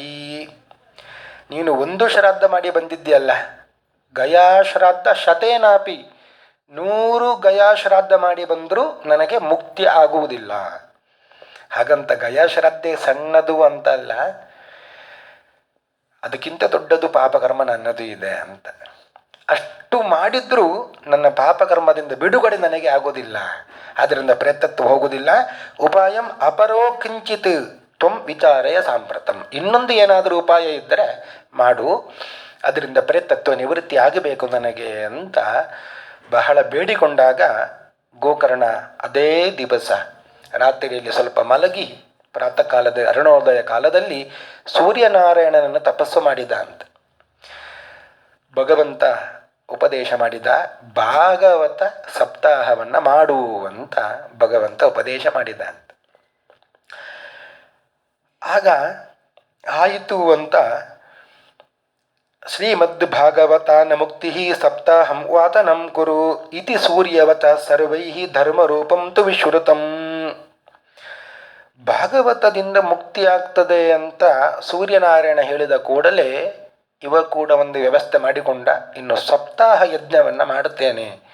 ಸಪ್ತಾಹ ಪ್ರಾರಂಭ ಆಯಿತು ಅಂತೆ. ಎಲ್ಲರಿಗೂ ಆಹ್ವಾನ ಕೊಟ್ಟಿದ್ದಾನೆ. ಇನ್ನೇನು ಪ್ರಾರಂಭ ಆಗಬೇಕು. ಆ ಪ್ರಾರಂಭ ಆಗುವ ಸಮಯದಲ್ಲಿ ಸಪ್ರೇತೋಪಿ ತದಾ ಯಾತಃ, ಅಪ್ರೇತವು ಕೂಡ ಬಂತು ಅಂತೆ. ಅಲ್ಲಿ ಇಲ್ಲಿ ಜಾಗವನ್ನು ನೋಡಿತು ಅಂತ, ಎಲ್ಲಿ ಕೂತ್ಕೊಳ್ಳಬೇಕು ಅಂತ. ಅದಕ್ಕೆ ಶರೀರ ಇಲ್ಲ. ವಾತಾಹಾರೇಣ ಜೀವಾಮಿ, ಕೇವಲ ಗಾಳಿಯನ್ನು ತಿಂದು ಬದುಕುವಂಥದ್ದು ಪ್ರೇತ. ಗಾಳಿಯ ರೂಪದಲ್ಲಿ ಇತ್ತು. ಎಲ್ಲಿ ಕೂತುಕೊಳ್ಳಬೇಕು ಅಂತ ನೋಡಿದಾಗ ಒಂದು ಮೂಲೆಯಲ್ಲಿ ಒಂದು 7 ಗಂಟಿನ ಬಿದಿರಿನ ಕೋಲು ಇತ್ತು ಅಂತೆ. ಅದರ ಒಳಗೆ ರಂಧ್ರದಲ್ಲಿ ಒಳಗೆ ಹೋಯಿತು, ಅಲ್ಲಿ ಕೂತ್ಕೊಂಡಿತು. ಸಪ್ತಾಹ ಪ್ರಾರಂಭ ಆಯಿತು. 1ನೇ ದಿನದ ಭಾಗವತ ಪ್ರವಚನ ಪ್ರಾರಂಭ ಆಯಿತು. ದಿನಾಂತೆ ರಕ್ಷಿತ ಗಾಥಾ ತದಾ ಚಿತ್ರಂ ಬಭೂವ. ಒಂದು ದಿನದ ಪ್ರವಚನ ಮುಗಿತು. ಮುಗಿದ ಕೂಡಲೇ ದೊಡ್ಡ ಒಂದು ಸ್ಫೋಟದ ಶಬ್ದ ಆಯಿತು ಅಂತ. ಎಲ್ಲರಿಗೂ ಆಶ್ಚರ್ಯ ಏನು ಅಂತ. ಮರು ದಿವಸ ಪ್ರಾರಂಭ ಆಯಿತು. ಮತ್ತೆ ಬಹಳ ಜನ ಬಂದರು ಅಂತೆ. ಏನೋ ಒಂದು ಸ್ಫೋಟ ಆಗ್ತದೆ, ದೊಡ್ಡ ಶಬ್ದ ಬರ್ತದೆ, ನೋಡೋಣ ಅಂತ. ದ್ವಿತೀಯ ನಿತತಾ ಸಾಯಂ ದ್ವಿತೀಯ ಗ್ರಂಥಿ ಭೇದನಂ. 2ನೇ ದಿವಸ ಪ್ರವಚನ ಎಲ್ಲ ಪ್ರಾರಂಭ ಆಯಿತು, ಮುಗೀತು. ಇನ್ನೊಂದು ಶಬ್ದ ಬಂತು ಅಂತೆ, ದೊಡ್ಡ ಸ್ಫೋಟದ ಶಬ್ದ. ಅದು ಮೂಲೆಯಲ್ಲಿ ಇದ್ದಂತಹ ಬಿದಿರಿನ ಕೋಲಿನಲ್ಲಿ ಇರುವ ಗಂಟು ಒಡೆದದ್ದು. 1 ದಿನಕ್ಕೆ 1 ಗಂಟು, 2 ದಿವಸಕ್ಕೆ 2 ಗಂಟು ಒಡೆದು ಹೋಯಿತು. ತೃತೀಯ ನಿತತಾ ಸಾಯಂ ತೃತೀಯ ಗ್ರಂಥಿ ಭೇದನಂ. 3ನೇ ದಿವಸ ಪ್ರವಚನ ಎಲ್ಲ ಆಯಿತು, 3ನೆಯ ಗಂಟು ಒಡಿತು. ಹೀಗೆ ಹೊಡಿತಾ 7 ದಿವಸದ ಪ್ರವಚನ ಎಲ್ಲ ಮುಗಿದು ಕೂಡಲೇ ದಿವ್ಯ ರೂಪಧರೋ ಜಾತಃ ತುಳಸೀಧಾಮ ಪಂಡಿತಃ. ಆ ಬಿದಿರನ ಗಂಟು 7 ಕೂಡ ಒಡೆದು ಅದರಿಂದ ಒಬ್ಬ ಬಂದ ಅಂತ. ದಿವ್ಯ ರೂಪಧರ, ದಿವ್ಯವಾದಂತಹ ರೂಪವನ್ನು ಧರಿಸಿಕೊಂಡು ತುಳಸಿ ಧಾಮ ಮಂಡಿತ, ತುಳಸಿ ಮಾಳೆಯನ್ನು ಹಾಕಿಕೊಂಡು ಹೊರಗೆ ಬಂದ. ಪೀತವಾಸ ಘನಶ್ಯಾಮೋ ಮುಕುಟಿ ಕುಂಡಲಾನ್ವಿತ. ಒಳ್ಳೆಯ ಪೀತಾಂಬರವನ್ನು ಧರಿಸಿಕೊಂಡಿದ್ದಂತೆ. ಮುಕುಟಿ, ಒಳ್ಳೆಯ ಮುಕುಟವನ್ನು ಧಾರಣೆ ಕಿರೀಟವನ್ನು ಧರಿಸಿಕೊಂಡಿದ್ದ, ಕುಂಡಲವನ್ನೆಲ್ಲ ಧರಿಸಿಕೊಂಡಿದ್ದ. ಹೊರಗೆ ಬಂದು ನನಾಮ ಭ್ರಾತರಂ ಸದ್ಯ ಗೋಕರ್ಣಮಿತಿ ಬ್ರವೀತ್. ತಮ್ಮನನ್ನು ನಮಸ್ಕಾರ ಮಾಡಿದ ಅಂತ. ಗೋಕರ್ಣ ಪ್ರವಚನಕ್ಕೆ ಕೂತಿದ್ದಾನೆ. ಪ್ರವಚನ ಎಲ್ಲ ಮುಗಿದಿದೆ. ದಿವ್ಯ ರೂಪವನ್ನು ಧರಿಸಿಕೊಂಡು ನಮಸ್ಕಾರ ಮಾಡಿದ. ನಮಸ್ಕಾರ ಮಾಡಿ ಹೇಳ್ತಾ ಇದ್ದಾನೆ, ನನ ತ್ವಯಾಹಂ ಮೋಚಿತೋ ಬಂದೋ ಕೃಪಯ ಪ್ರೇತ ಕಶ್ಮಲಾತ್. ಪ್ರೇತತ್ವದಿಂದ ನಾನು ಬಿಡುಗಡೆ ಹೊಂದಿದ್ದೇನೆ, ಧನ್ಯ. ಅದನ್ನು ಇಷ್ಟೆಲ್ಲ ಹೇಳಿ ಅಷ್ಟರಲ್ಲಿಯೇ ವಿಮಾನ ಬಂತು ಅಂತೆ. ವಿಮಾನದಲ್ಲಿ ಅವನನ್ನು ಕೂಡಿಸಿಕೊಂಡು ಮೇಲೆ ಕರ್ಕೊಂಡು ಹೋದರು. ಹೋಗುವಾಗ ಮಾತು ಹೇಳುತ್ತಾ ಇದ್ದಾನೆ, ಧನ್ಯ ಭಾಗವತಿ ವಾರ್ತಾ ಪ್ರೇತ ಪೀಡಾ ವಿನಾಶಿನಿ ಸಪ್ತಾಹೋಪಿ ತಥಾ ಧನ್ಯ ಕೃಷ್ಣಲೋಕಫಲಪ್ರದ. ಈ ಭಾಗವತ ವಾರ್ತೆ, ಭಾಗವತ ಉಪನ್ಯಾಸ ಏನಿದೆ, ಭಾಗವತ ಆಲಾಪ, ಇದು ಧನ್ಯವಾದದ್ದು. ಯಾಕೆ ಅಂದರೆ ಪ್ರೇತಪೀಡಾ ವಿನಾಶಿನಿ. ಯಾರಿಗೆ ಮುಕ್ತಿ ಆಗಲಿಲ್ಲವೋ ಪ್ರೇತತ್ವದಿಂದ ಮುಕ್ತಿ ಆಗ್ತದೆ. ಎಷ್ಟೇ ಪಾಪಕರ್ಮಗಳು ಇದ್ದರೂ ಆ ಪಾಪಕರ್ಮಗಳು ಪರಿಹಾರವಾಗಿ ಪ್ರೇತತ್ವ ನಿವೃತ್ತಿ ಆಗ್ತದೆ. ಸಪ್ತಾಹೋಪಿ ತಥಾ ಧನ್ಯ. ಮಾತ್ರವಲ್ಲ, ಪ್ರೇತಪೀಡ ಮಾತ್ರ ಪರಿಹಾರ ಆಗುವುದಲ್ಲ, ಪ್ರೇತತ್ವ ನಿವೃತ್ತಿ ಮಾತ್ರ ಆಗುವುದಲ್ಲ, ಕೃಷ್ಣ ಲೋಕ ಫಲಪ್ರದ, ಮೋಕ್ಷವೇ ಪ್ರಾಪ್ತಿಯಾಗ್ತದೆ ಅಂತೆ. ಕೃಷ್ಣನ ಲೋಕವೇ ಪ್ರಾಪ್ತಿಯಾಗ್ತದೆ ಅಂತ ಘಂಟಾಘೋಷವಾಗಿ ಹೇಳುತ್ತಾ ಆ ದುಂದುಕಾರಿ ಎಂಬವ ಹೋದ ಅಂತೆ. ಹಾಗಾದರೆ ಇಷ್ಟೆಲ್ಲ ಪಾಪಕರ್ಮಗಳನ್ನು ಮಾಡಿದ್ರೂ ಯಾವುದರಿಂದಲೂ ಪರಿಹಾರ ಆಗುವುದಿಲ್ಲ, ಸದ್ಗತಿ ಆಗುವುದಿಲ್ಲ, ಪ್ರೇತತ್ವದಿಂದ ಮುಕ್ತಿ ಆಗುವುದಿಲ್ಲ ಅಂತಾದಾಗ ಶ್ರೀಮದ್ ಭಾಗವತ ಸಪ್ತಾಹ ಯಜ್ಞವನ್ನು ಮಾಡಿಸಿದ್ರೆ ಆಗ ಪ್ರೇತತ್ವದಿಂದ ನಿವೃತ್ತಿ, ಎಲ್ಲ ಪಾಪಕರ್ಮಗಳೋಡ ಪರಿಹಾರವಾಗ್ತದೆ. ಇದು ವೇದವ್ಯಾಸರು ಈ ರೀತಿಯಾಗಿ ಶ್ರೀಮದ್ ಭಾಗವತದ ಮಹತ್ವವನ್ನು ಹೇಳಿದ್ದರು. ಅಲ್ಲಿ ಕೂತುಕೊಂಡು ಕೇಳಿದವರು ಕೂಡ ಇದ್ದರು. ಗೋಕರ್ಣ ಹೇಳುವಾಗ ಬಿದಿರಿನ ಕೋಲಿನಲ್ಲಿ ಸೇರಿಕೊಂಡ ಪ್ರೇತವೂ ಕೂಡ ಇತ್ತು. ಎಲ್ಲರಿಗೂ ಪ್ರಶ್ನೆ ಬಂತು ಅಂತ. ಇಲ್ಲಿ ಕೇಳಿದವರು ಎಲ್ಲರೂ ಇದ್ದಾರೆ, ಆದರೆ ಮೇಲೆ ದೇವಲೋಕಕ್ಕೆ ಕರ್ಕೊಂಡು ಹೋಗಿದ್ದು ಪುಷ್ಪಕ ವಿಮಾನದಲ್ಲಿ ಯಾರನ್ನು? ಕೇವಲ ದುಂದುಕಾರಿಯನ್ನು ಮಾತ್ರ. ಉಳಿದವರು ಯಾರು ಕೇಳಲಿಲ್ವಾ? ಈ ಪ್ರಶ್ನೆ ಬರ್ತದೆ. ಆ ಪ್ರಶ್ನೆ ಮಾಡಿಕೊಂಡ್ರು ಅಂತ. ಅತ್ರೈವ ಬಹವಃ ಸಂತಿ ಶ್ರೋತಾರೋ ಮಮ ನಿರ್ಮಲಾ ಆನೀತಾನಿ ವಿಮಾನಾನಿ ನತೇಶಂ ಯುಗಪತ್ಕುತಃ. ಎಲ್ಲರೂ ಶ್ರವಣ ಮಾಡಿದವರೇ, ಫಲಭೇದ ಕುತೋ ಜಾತಃ, ಫಲದಲ್ಲಿ ವ್ಯತ್ಯಾಸ ಯಾಕೆ ಆಯಿತು? ಅವನಿಗೆ ಒಬ್ಬನಿಗೆ ಮುಕ್ತಿ, ಉಳಿದವರೆಲ್ಲ ಹಾಗೆ ಕೂತ್ಕೊಂಡಿದ್ದಾರೆ, ಯಾರಿಗೂ ಕರ್ಕೊಂಡು ಹೋಗಲಿಲ್ಲ, ಯಾರನ್ನೂ ಕರ್ಕೊಂಡು ಹೋಗಲಿಲ್ಲ. ಆಗ ಪಾರ್ಷದರು ಹರಿದಾಸರು ಹೇಳ್ತಾರೆ, ಶ್ರವಣಸ್ಯ ವಿಭೇದೇನ ಫಲಭೇದೋತ್ರ ಸಂಸ್ಥಿತ. ಶ್ರವಣದಲ್ಲಿ ವ್ಯತ್ಯಾಸ ಇತ್ತು ಅಂತ. ಶ್ರವಣ ಮಾಡುವಾಗ ಸ್ವಲ್ಪ ವ್ಯತ್ಯಾಸ ಆಯಿತು ಅಂತ. ಆ ಪ್ರೇತ ಏನು ಮಾಡಿತು? ಒಳ್ಳೆ ರೀತಿಯಿಂದ ಶ್ರವಣ ಮಾಡಿತ್ತು. ಶ್ರವಣ ಮನನ ನಿಧಿಧ್ಯಾಸನ ಅಂತ. ಭಗವಂತನ ಅನುಗ್ರಹ ಕೇವಲ ಶ್ರವಣದಿಂದ ಆಗುವುದಿಲ್ಲ. ಶ್ರವಣ ಮಾಡುತ್ತೇವೆ, ಬಿಟ್ಟು ಬಿಡ್ತೇವೆ. ಆ ಪ್ರೇತಕ್ಕೆ ಬೇರೆ ಯಾವ ಕೆಲಸವೂ ಇದ್ದಿಲ್ಲ, ಯಾವಾಗಲೂ ಅಲ್ಲೇ ಇತ್ತು. ಕೇಳಿತು, ಕೇಳಿದ್ದನ್ನು ಮತ್ತೆ ಮನನ ಮಾಡಿತು ಅಂತ. ನಿಧಿಧ್ಯಾಸನ ಗಟ್ಟಿಯಾಗಿ ಹಿಡಿದುಕೊಳ್ಳಿತ್ತು ಅದನ್ನು, ಆ ವಿಷಯವನ್ನು ಮತ್ತೆ ಮತ್ತೆ ಚಿಂತನೆ ಮಾಡುತ್ತಾ ಇತ್ತು ಅಂತೆ. ಆದ್ದರಿಂದ ಅದಕ್ಕೆ ಮುಕ್ತಿ ಆಯಿತು. ಉಳಿದವರು ಯಾವುದನ್ನು ಮಾಡಿಲ್ಲ, ಬರೀ ಕೇಳಿದ್ರು, ಕೇಳಿದ್ದನ್ನು ಬಿಟ್ಟು ಬಿಟ್ಟರು. ಅದರಿಂದ ಶ್ರವಣದಲ್ಲಿ ಭೇದ ಇದೆ. ಆದ್ದರಿಂದ ಫಲದಲ್ಲಿಯೂ ಕೂಡ ವ್ಯತ್ಯಾಸ ಬಂತು. ಇಷ್ಟೆಲ್ಲ ಆದಮೇಲೆ ಮತ್ತೆ ಗೋಕರ್ಣ ಇವರನ್ನೆಲ್ಲ ಕರೆದು ಮತ್ತೆ ಮಾಡಿಸಿದ ಅಂತ. ಇನ್ನೊಮ್ಮೆ ಮಾಡಿಸಿದಾಗ ಮಾತ್ರ ಎಲ್ಲರಿಗೂ ಸರಿಯಾಗಿ ಹೇಳಿದ್ದ. ಎಲ್ಲರೂ ಶ್ರವಣ ಮಾಡಬೇಕು, ಮನನ ಮಾಡಬೇಕು, ನಿಧಿಧ್ಯಾಸನ ಮಾಡಬೇಕು ಅಂತ ಎಲ್ಲರೂ ಹಾಗೆ ಕೇಳಿದ್ರು. ಎಲ್ಲರಲ್ಲಿಯೂ ಕೂಡ ಸಪ್ತಾಹ ಯಜ್ಞ ಮುಗಿದ ಮೇಲೆ ದೇವಲೋಕದಿಂದ ಪುಷ್ಪಕ ವಿಮಾನ ಬಂದು ಕರ್ಕೊಂಡು ಹೋಯಿತು ಅಂತೆ. ಹೀಗೆ ಶ್ರವಣವೂ ಕೂಡ ಒಳ್ಳೆಯ ರೀತಿಯಿಂದ ಮಾಡಬೇಕು. ಮಾಡಿದರೆ ಅದಕ್ಕೂ ಕೂಡ ಒಳ್ಳೆಯ ಫಲ ಕೂಡ ಇದೆ ಅಂತ ವೇದವ್ಯಾಸರು ಪದ್ಮಪುರಾಣದಲ್ಲಿ ತಿಳಿಸಿಕೊಟ್ಟಿದ್ದಾರೆ. ಅದರಲ್ಲಿ 2 ಕಥೆ ಹೇಳಿದ್ದರು ಪದ್ಮಪುರಾಣದಲ್ಲಿ. ಒಂದು, ಭಕ್ತಿ ಜ್ಞಾನ ವೈರಾಗ್ಯ ದೃಢವಾಗಿ ನಿಲ್ಲಬೇಕು ಅಂತಾದರೆ ಶ್ರೀಮದ್ ಭಾಗವತ ಆಲಾಪವನ್ನು ಮಾಡಬೇಕು. ಇನ್ನೊಂದು, ಪ್ರೇತತ್ವದಿಂದ ನಿವೃತ್ತಿ ಆಗಬೇಕು, ಪ್ರೇತಪೀಠ ನಮಗೆ ಬರಬಾರದು ಅಂತಾದಾಗಲೂ ಭಾಗವತವನ್ನು ಕೇಳಬೇಕು ಅಂತ. ಇನ್ನೊಂದು ಘಟನೆ ಇದೆ. ಅದು ದೊಡ್ಡ ಪಾಪವನ್ನೇ ಏನೋ ಮಾಡಿರುತ್ತೇವೆ, ಆ ಪಾಪಕ್ಕೆ ಬೇರೆ ಪ್ರಾಯಶ್ಚಿತ್ತವೇ ಇಲ್ಲ ಅಂತಾದಾಗ, ಆ ಪಾಪದಿಂದ ಹೊರಗೆ ಬರಬೇಕು ಅಂತಾದಾಗೂ ಶ್ರೀಮದ್ ಭಾಗವತವನ್ನು ಕೇಳಬೇಕು. ಅದಕ್ಕೆ ಯಾವುದು ದೃಷ್ಟಾಂತ ಅಂದರೆ ಪರೀಕ್ಷಿತ್ ಸಾಕ್ಷಿ. ಪರೀಕ್ಷಿತ್ ರಾಜ ದೊಡ್ಡ ಪಾಪವನ್ನು ಮಾಡಿದ, ಸಾಮಾನ್ಯ ಪಾಪ ಅಲ್ಲ. ಒಬ್ಬ ಋಷಿಗಳ ಕೊರಳಿಗೆ ಸತ್ತ ಹಾವನ್ನು ಹಾಕಿದ ಅಂತ. ಅದು ದೊಡ್ಡ ಪಾಪ. ಅಂತಹ ಪಾಪವನ್ನು ಮಾಡಿದ ಪರೀಕ್ಷಿತ ರಾಜ ಮಾಡಿದ್ದು ಏನು? ಶುಕ ಮಹರ್ಷಿಗಳಿಂದ ಭಾಗವತವನ್ನು ಶ್ರವಣ ಮಾಡಿದ್ದು. ಇಷ್ಟು ಮಾಡಿದ್ದೇ ಸರಿ, ಭೇಜೆ ಖಗೇಂದ್ರ ಧ್ವಜಪಾದ ಮೂಲಂ, ಭಗವಂತನ ಪಾದಮೂಲವನ್ನು ಸೇರಿದಂತೆ. ಅಷ್ಟು ಪಾಪವನ್ನು ಮಾಡಿದ್ರೂ ಭಗವಂತನ ಸೇರಿದ. ಯಾಕೆ? ಶ್ರೀಮದ್ ಭಾಗವತವನ್ನು ಶ್ರವಣ ಮಾಡಿದ್ರಿಂದ.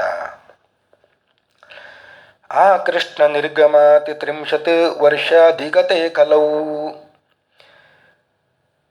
ನವಮೀತೋ ನಭಸ್ಸೇತ ಕಥಾರಂಭಂ ಶುಕೋ ಕರೋತು. ಇದು ಯಾವಾಗ ಶುಕ ಮಹರ್ಷಿಗಳು ಪರೀಕ್ಷಿತನಿಗೆ ಹೇಳಿದ್ರು ಅಂದರೆ, ದ್ವಾಪರ ಯುಗ ಮುಗಿದಿದೆ. ದ್ವಾಪರ ಯುಗ ಮುಗಿತು, ಕೃಷ್ಣ ಪರಂಧಾಮಕ್ಕೆ ಹೊರಟು ಹೋದ. ಕೃಷ್ಣ ಹೊರಟು ಹೋದ ಮೇಲೆ ಕಲಿಯುಗ ಪ್ರಾರಂಭ ಆಯಿತು. ಕಲಿಯುಗ ಪ್ರಾರಂಭ ಆಗಿ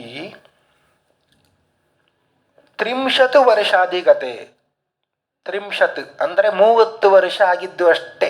ಕಲಿಯುಗ ಪ್ರಾರಂಭ ಆಗಿ 30 ವರ್ಷ ಆಗಿದೆ. 30 ವರ್ಷ ಆದ ಕೂಡಲೇ ಈ ಪರೀಕ್ಷಿತ್ ದೊಡ್ಡ ಪಾಪವನ್ನು ಮಾಡಿದ. ಆ ಪಾಪ ಪರಿಹಾರಕ್ಕಾಗಿ ಶುಕ ಮಹರ್ಷಿಗಳಿಂದ ಭಾಗವತವನ್ನು ಶ್ರವಣ ಮಾಡಿದ ಅಂತ. ಇದು ಕಲಿಯುಗ ಪ್ರಾರಂಭ ಆಗಿ 30 ವರ್ಷಕ್ಕೆ ನಡೆದ ಶ್ರೀಮದ್ ಭಾಗವತ ಸಪ್ತಾಹ. ಎರಡನೆಯ ಸಪ್ತಾಹ ನಡೆದಿದ್ದು ಗೋಕರ್ಣ ಹೇಳಿರುವಂಥದ್ದು. ಅದು ಯಾವಾಗ ಅಂದರೆ, ಪರೀಕ್ಷಿತ್ ಶ್ರವಣಾಂತೆ ಚ ಕಲೌ ವರ್ಷ ಶತದ್ವಯೇ ಶುದ್ಧೇ ಶುಚೌ ನವಮ್ಯಾಂ ಚ ಧೇನುಜೋ ಕಥಯತ್ ಕಥಾಂ.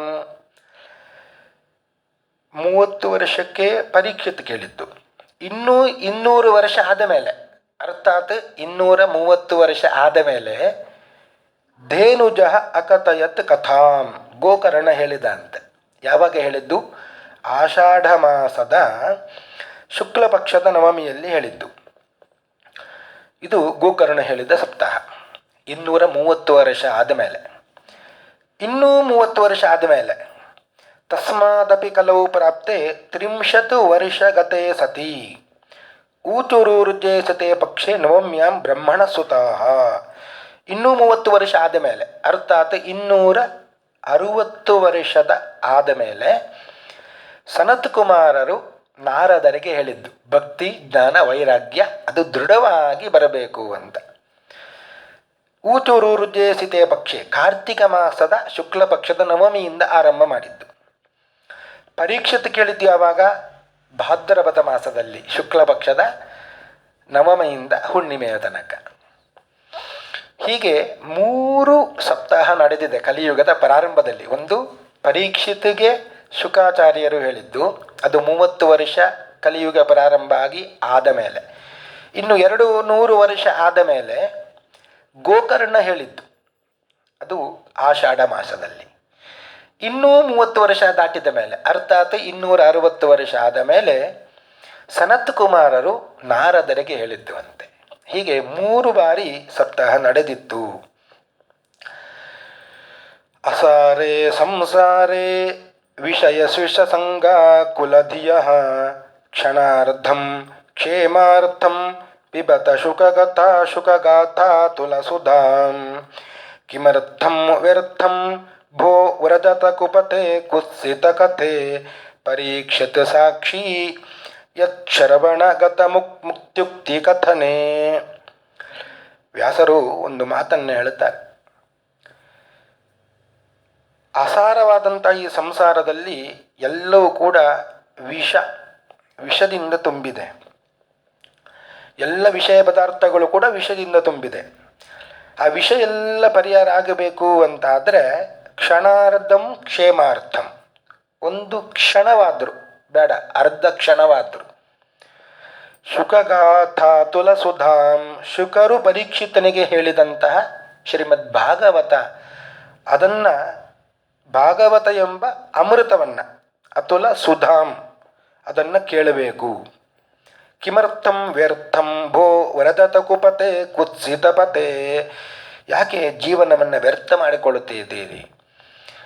ಒಂದು ಅರ್ಧ ಕ್ಷಣವಾದರೂ ಈ ಭಾಗವತವನ್ನು ಶ್ರವಣ ಮಾಡಿದರೆ ಏನು ಫಲ ಅಂತ ಹೇಳಿದರೆ, ಪರೀಕ್ಷಿತ್ ಸಾಕ್ಷಿ ಯತ್ ಶ್ರವಣಗತ ಮುಕ್ತ್ಯುಕ್ತಿ ಕಥನೆ.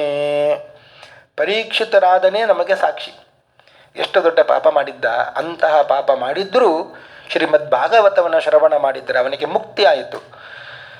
ಪರೀಕ್ಷಿತ ಸಾಕ್ಷಿ ಯತ್ ಶ್ರವಣಗತ ಮುಕ್ತ್ಯುಕ್ತಿ ಕಥನೆ. ಆದ್ದರಿಂದ ವ್ಯಾಸರೇ ಹೇಳ್ತಾರೆ, ಶ್ರೀಮದ್ ಭಾಗವತವನ್ನು ಒಂದು ಕ್ಷಣವಾದರೂ ಶ್ರವಣವನ್ನು ಮಾಡಬೇಕು ಅಂತ. ಹೀಗೆ ಪದ್ಮಪುರಾಣದಲ್ಲಿ ಭಾಗವತ ಮಹತ್ವ ಬಂದಿದೆ. ಶ್ರೀಮದ್ ಭಾಗವತ ಪ್ರಾರಂಭ ಆಗೋದು ಎಲ್ಲಿ, ಹೇಗೆ ಅಂದರೆ, ನೈಮಿಷೇ ನಿಮಿಷ ಕ್ಷೇತ್ರೇ ಋಷಯ ಶೌನಕಾದಯ ಸತ್ರಂ ಸ್ವರ್ಗಾಯ ಲೋಕಾಯ ಮಾಸತ. ನೈಮಿಷಾರಣ್ಯದಲ್ಲಿ ಎಲ್ಲ ಮುನಿಗಳು, ಶೌನಕಾದಿ ಮಹರ್ಷಿಗಳು ಒಂದು ದೊಡ್ಡ ಯಾಗವನ್ನು ಮಾಡ್ತಾ ಇದ್ದರಂತೆ. ಎಷ್ಟು ದೊಡ್ಡ ಯಾಗ ಅಂದರೆ ಮಾಸತ ಅಂತ, 1000 ವರ್ಷದ ಯಾಗ ಅದು. ಅಂತಹ ಯಾಗವನ್ನು ಮಾಡಲಿಕ್ಕೆ ಪ್ರಾರಂಭ ಮಾಡಿದ್ರು. ಮಧ್ಯಾಹ್ನದವರೆಗೆ ಎಲ್ಲ ಯಾಗ ಆಗುವಂಥದ್ದು. ಯಾಗದ ನಂತರದಲ್ಲಿ ಜ್ಞಾನಯಜ್ಞ, ಬೆಳಿಗ್ಗೆ ದ್ರವ್ಯ ಯಜ್ಞ, ಮಧ್ಯಾಹ್ನದ ಮೇಲೆ ಜ್ಞಾನಯಜ್ಞ ಅಂತ. ಹೀಗೆ ಯಾಗ ಎಲ್ಲ ನಡೆದಿದೆ, ಮಧ್ಯಾಹ್ನ ಆಗಿದೆ. ಆಗ ಅಲ್ಲಿಗೆ ಬಂದವರು ವೇದವ್ಯಾಸರ ಶಿಷ್ಯರು ಅಂತ, ಸೂತ ಪುರಾಣಿಕರು ಬಂದರು. ಸತ್ಕೃತಂ ಸೂತಮಾಸೀನಂ ಪಪ್ರಚುರಿತಮಾದರಾತ್. ಸೂತರನ್ನು ಸತ್ಕಾರ ಮಾಡಿದ್ರು. ಸತ್ಕಾರವನ್ನು ಮಾಡಿ ಅವರಲ್ಲಿ ಪ್ರಶ್ನೆಯನ್ನು ಮಾಡ್ತಾ ಇದ್ದಾರೆ. ಇಷ್ಟೆಲ್ಲ ಯಾಗವನ್ನು ಮಾಡ್ತಾ ಇದ್ದೇವೆ. ಯಾಗವನ್ನು ಮಾಡುವುದು ಅಂದರೆ ಅದು ದ್ರವ್ಯ ಯಜ್ಞ. ಆದರೆ ಎಲ್ಲ ಯಜ್ಞಗಳಲ್ಲಿ ಶ್ರೇಷ್ಠವಾದ ಯಜ್ಞ ಅದು ಜ್ಞಾನಯಜ್ಞ. ಸರ್ವಂ ಕರ್ಮಾಖಿಲಂ ಪಾರ್ಥ ಜ್ಞಾನೇ ಪರಿಸಮಾಪ್ಯತೆ. ಯಾವ ಯಜ್ಞವನ್ನು ಮಾಡಿದರೂ ಕೂಡ ಜ್ಞಾನಯಜ್ಞವನ್ನು ಮಾಡಿದರೆ ಅದು ಪರಿಪೂರ್ಣ. ಜ್ಞಾನಯಜ್ಞ ನಡೆದಿಲ್ಲ ಅಂದರೆ ಅದು ಪರಿಪೂರ್ಣ ಆಗುವುದಿಲ್ಲ. ಇಷ್ಟೆಲ್ಲ ಯಾಗ ಮಾಡ್ತಾ ಇದ್ದೇವೆ, ನಮಗೆ ಕೃಷ್ಣನ ಕಥೆಯನ್ನು ನೀವು ಹೇಳಬೇಕು ಅಂತ ಸೂತ ಪುರಾಣಿಕರಲ್ಲಿ ಶೌನಕಾದಿಗಳು ಕೇಳಿದ್ದರು ಅಂತೆ. ಆಗ ಸೂತ ಪುರಾಣಿಕರು ಹೇಳ್ತಾರೆ, ಕೃಷ್ಣನ ಕಥೆ ಮಾತ್ರ ಅಲ್ಲ, ಕೃಷ್ಣನ ಭಕ್ತರ ಕಥೆಯನ್ನು ಕೂಡ ಒಳಗೊಂಡಂತಹ, ಮುಖ್ಯವಾಗಿ ಕೃಷ್ಣನ ಕಥೆ ಇರುವಂತಹ ಶ್ರೀಮದ್ ಭಾಗವತವನ್ನೇ ನಿಮಗೆ ಹೇಳುತ್ತೇನೆ ಅಂತ ಪ್ರಾರಂಭ ಮಾಡಿದ್ದರು. ಅವರು ಕೂಡ ಶುಕ ಮಹರ್ಷಿಗಳನ್ನು ಪ್ರಾರ್ಥನೆ ಮಾಡಿಕೊಂಡು ಪ್ರಾರಂಭ ಮಾಡಿದ್ರು ಅಂತ. ಯಂ ಪ್ರೌರದಂತಮನುಪೇತಮಪೇತ ಕೃತ್ಯಂ ದ್ವೈಪಾಯನೋ ವಿರಹ ಕಾತರ ಆಜುಹಾವ ಪುತ್ರೇತಿ ತನ್ಮಯತಯ ತರವೋಭಿನೇದು ತಂ ಸರ್ವಭೂತ ಹೃದಯಂ ಮುನಿಮಾನತೋಸ್ಮಿ. ಶುಕ ಮಹರ್ಷಿಗಳು ಅಂದರೆ ರುದ್ರದೇವರ ಅವತಾರ. ನಾಳೆನೇ ಶಿವರಾತ್ರಿ ಬರ್ತಾ ಇದೆ. ರುದ್ರದೇವರು ಲಿಂಗ ರೂಪದಿಂದ ಉದ್ಭವಗೊಂಡಂತಹ ದಿನ ಅಂತ ನಾಳೆ ಶಿವರಾತ್ರಿ. ಅಂದರೆ ಲಿಂಗ ರೂಪದಿಂದ ಪ್ರಕಟಗೊಂಡಂತಹ ದಿನ ಶಿವರಾತ್ರಿ. ಅಂತಹ ಶಿವರಾತ್ರಿಯ ಪರ್ವಕಾಲದಲ್ಲಿ ನಡೀತಾ ಇದೆ ಇದು. ಶುಕ ಮಹರ್ಷಿಗಳೇ ಪರೀಕ್ಷಿತರಾಜನಿಗೆ ಹೇಳಿರುವಂಥದ್ದು. ಆದ್ದರಿಂದಲೇ ಆ ಪರೀಕ್ಷಿತನಿಗೆ ಹೇಳುವಾಗಲೇ ಸೂತ ಪುರಾಣಿಕರು ಕೂಡ ಅಲ್ಲಿ ಕೇಳಿದ್ದರು ಅಂತ, ಒಟ್ಟಿಗೆ ಕೂತ್ಕೊಂಡು. ಸೂತ ಪುರಾಣಿಕರು ಕೂಡ ಶುಕ ಮಹರ್ಷಿಗಳಿಂದಲೇ ಕೇಳಿರುವಂಥದ್ದು. ಆದ್ದರಿಂದಲೇ ತನ್ನ ಗುರುಗಳನ್ನು ಮೊದಲಿಗೆ ವಂದನೆ ಮಾಡ್ತಾರೆ. ಯಂ ಪ್ರೌರದಂತ ಮಪೇತ ಕೃತ್ಯಂ. ವೇದವ್ಯಾಸರ ಶಿಷ್ಯರು ಶುಕ ಮಹರ್ಷಿಗಳು. ಏನು ಬೇಡ ಅಂತ ಅಷ್ಟು ವೈರಾಗ್ಯ, ಹೋಗ್ತಾ ಇದ್ದಾರೆ ಅಂತೆ. ಹೋಗುವಾಗ ವೇದವ್ಯಾಸರು ಮಗ ಹೋಗ್ತಾ ಇದ್ದಾನೆಲ್ಲ ಅಂತ ಕರೆದ್ರು ಅಂತೆ, ಪುತ್ರ ಅಂತ ಕರೆದ್ರು ಅಂತೆ. ಕರೆದಾಗ ಎಲ್ಲ ಕಡೆಯಿಂದ ಧ್ವನಿ ಬಂತು, ಹಾ ಅಂತ. ಯಾಕೆ ಅಂದರೆ ಎಲ್ಲರ ಒಳಗೆ ಕೂಡ ರುದ್ರದೇವರಿದ್ದಾರೆ, ಅವರವರ ಮನಸ್ಸಿನಲ್ಲಿ ರುದ್ರದೇವರಿದ್ದಾರೆ. ಯಾಕೆಂದರೆ ಮನೋಭಿಮಾನಿಗಳು ರುದ್ರದೇವರು ಅಂದರೆ. ಎಲ್ಲ ಕಡೆಯಿಂದ ಧ್ವನಿ ಬಂತು ಅಂತೆ. ತಂ ಸರ್ವಭೂತ ಹೃದಯಂ ಮುನಿಮಾನತೋಸ್ಮಿ. ಅಂತಹ ಶುಕ ಮಹರ್ಷಿಗಳನ್ನು ನಾನು ನಮಸ್ಕರಿಸ್ತೇನೆ. ನಾರಾಯಣಂ ನಮಸ್ಕೃತ್ಯ ನರಂ ಚೈವ ನರೋತ್ತಮಂ ದೇವೀಂ ಸರಸ್ವತೀಂ ವ್ಯಾಸಂ ತಥೋ ಜಯಮುದೀರಯೇತ್. ಹಾಗೆ ವೇದವ್ಯಾಸರನ್ನು, ನಾರಾಯಣನನ್ನು ನಮಸ್ಕಾರ ಮಾಡಿದ್ದರು. ಮುಖ್ಯ ಪ್ರಾಣದೇವರನ್ನು, ಶೇಷದೇವರನ್ನು, ಲಕ್ಷ್ಮಿಯನ್ನು, ಸರಸ್ವತಿಯನ್ನು ನಮಸ್ಕಾರ ಮಾಡಿ ತಥೋ ಜಯಮುದೀರಯೇತ್ ಈ ಭಾಗವತವನ್ನು ಪ್ರಾರಂಭ ಮಾಡಿದ್ದರು ಅಂತ. ಇವತ್ತು ಸಾಕ. ನಾಳಿನ ದಿವಸದಲ್ಲಿ ಶ್ರೀಮದ್ ಭಾಗವತವನ್ನು ಪ್ರಾರಂಭ ಮಾಡೋಣ ಅಂತ ಹೇಳುತ್ತಾ ಇವತ್ತಿನ ಉಪನ್ಯಾಸವನ್ನು ಮುಗಿಸ್ತಾ ಇದ್ದೇನೆ. ಶ್ರೀಕೃಷ್ಣಾರ್ಪಣಮಸ್ತು. ಯಸ್ಸರ್ವಗುಣ ಸಂಪೂರ್ಣ ಸರ್ವದೋಷ ವಿವರ್ಜಿತ ಪ್ರೀಯತಾಂ ಪ್ರೀತಯೇ ಬಾಲಂ ವಿಷ್ಣುರ್ಮೇ ಪರಮಸ್ಸೋಹೃತು.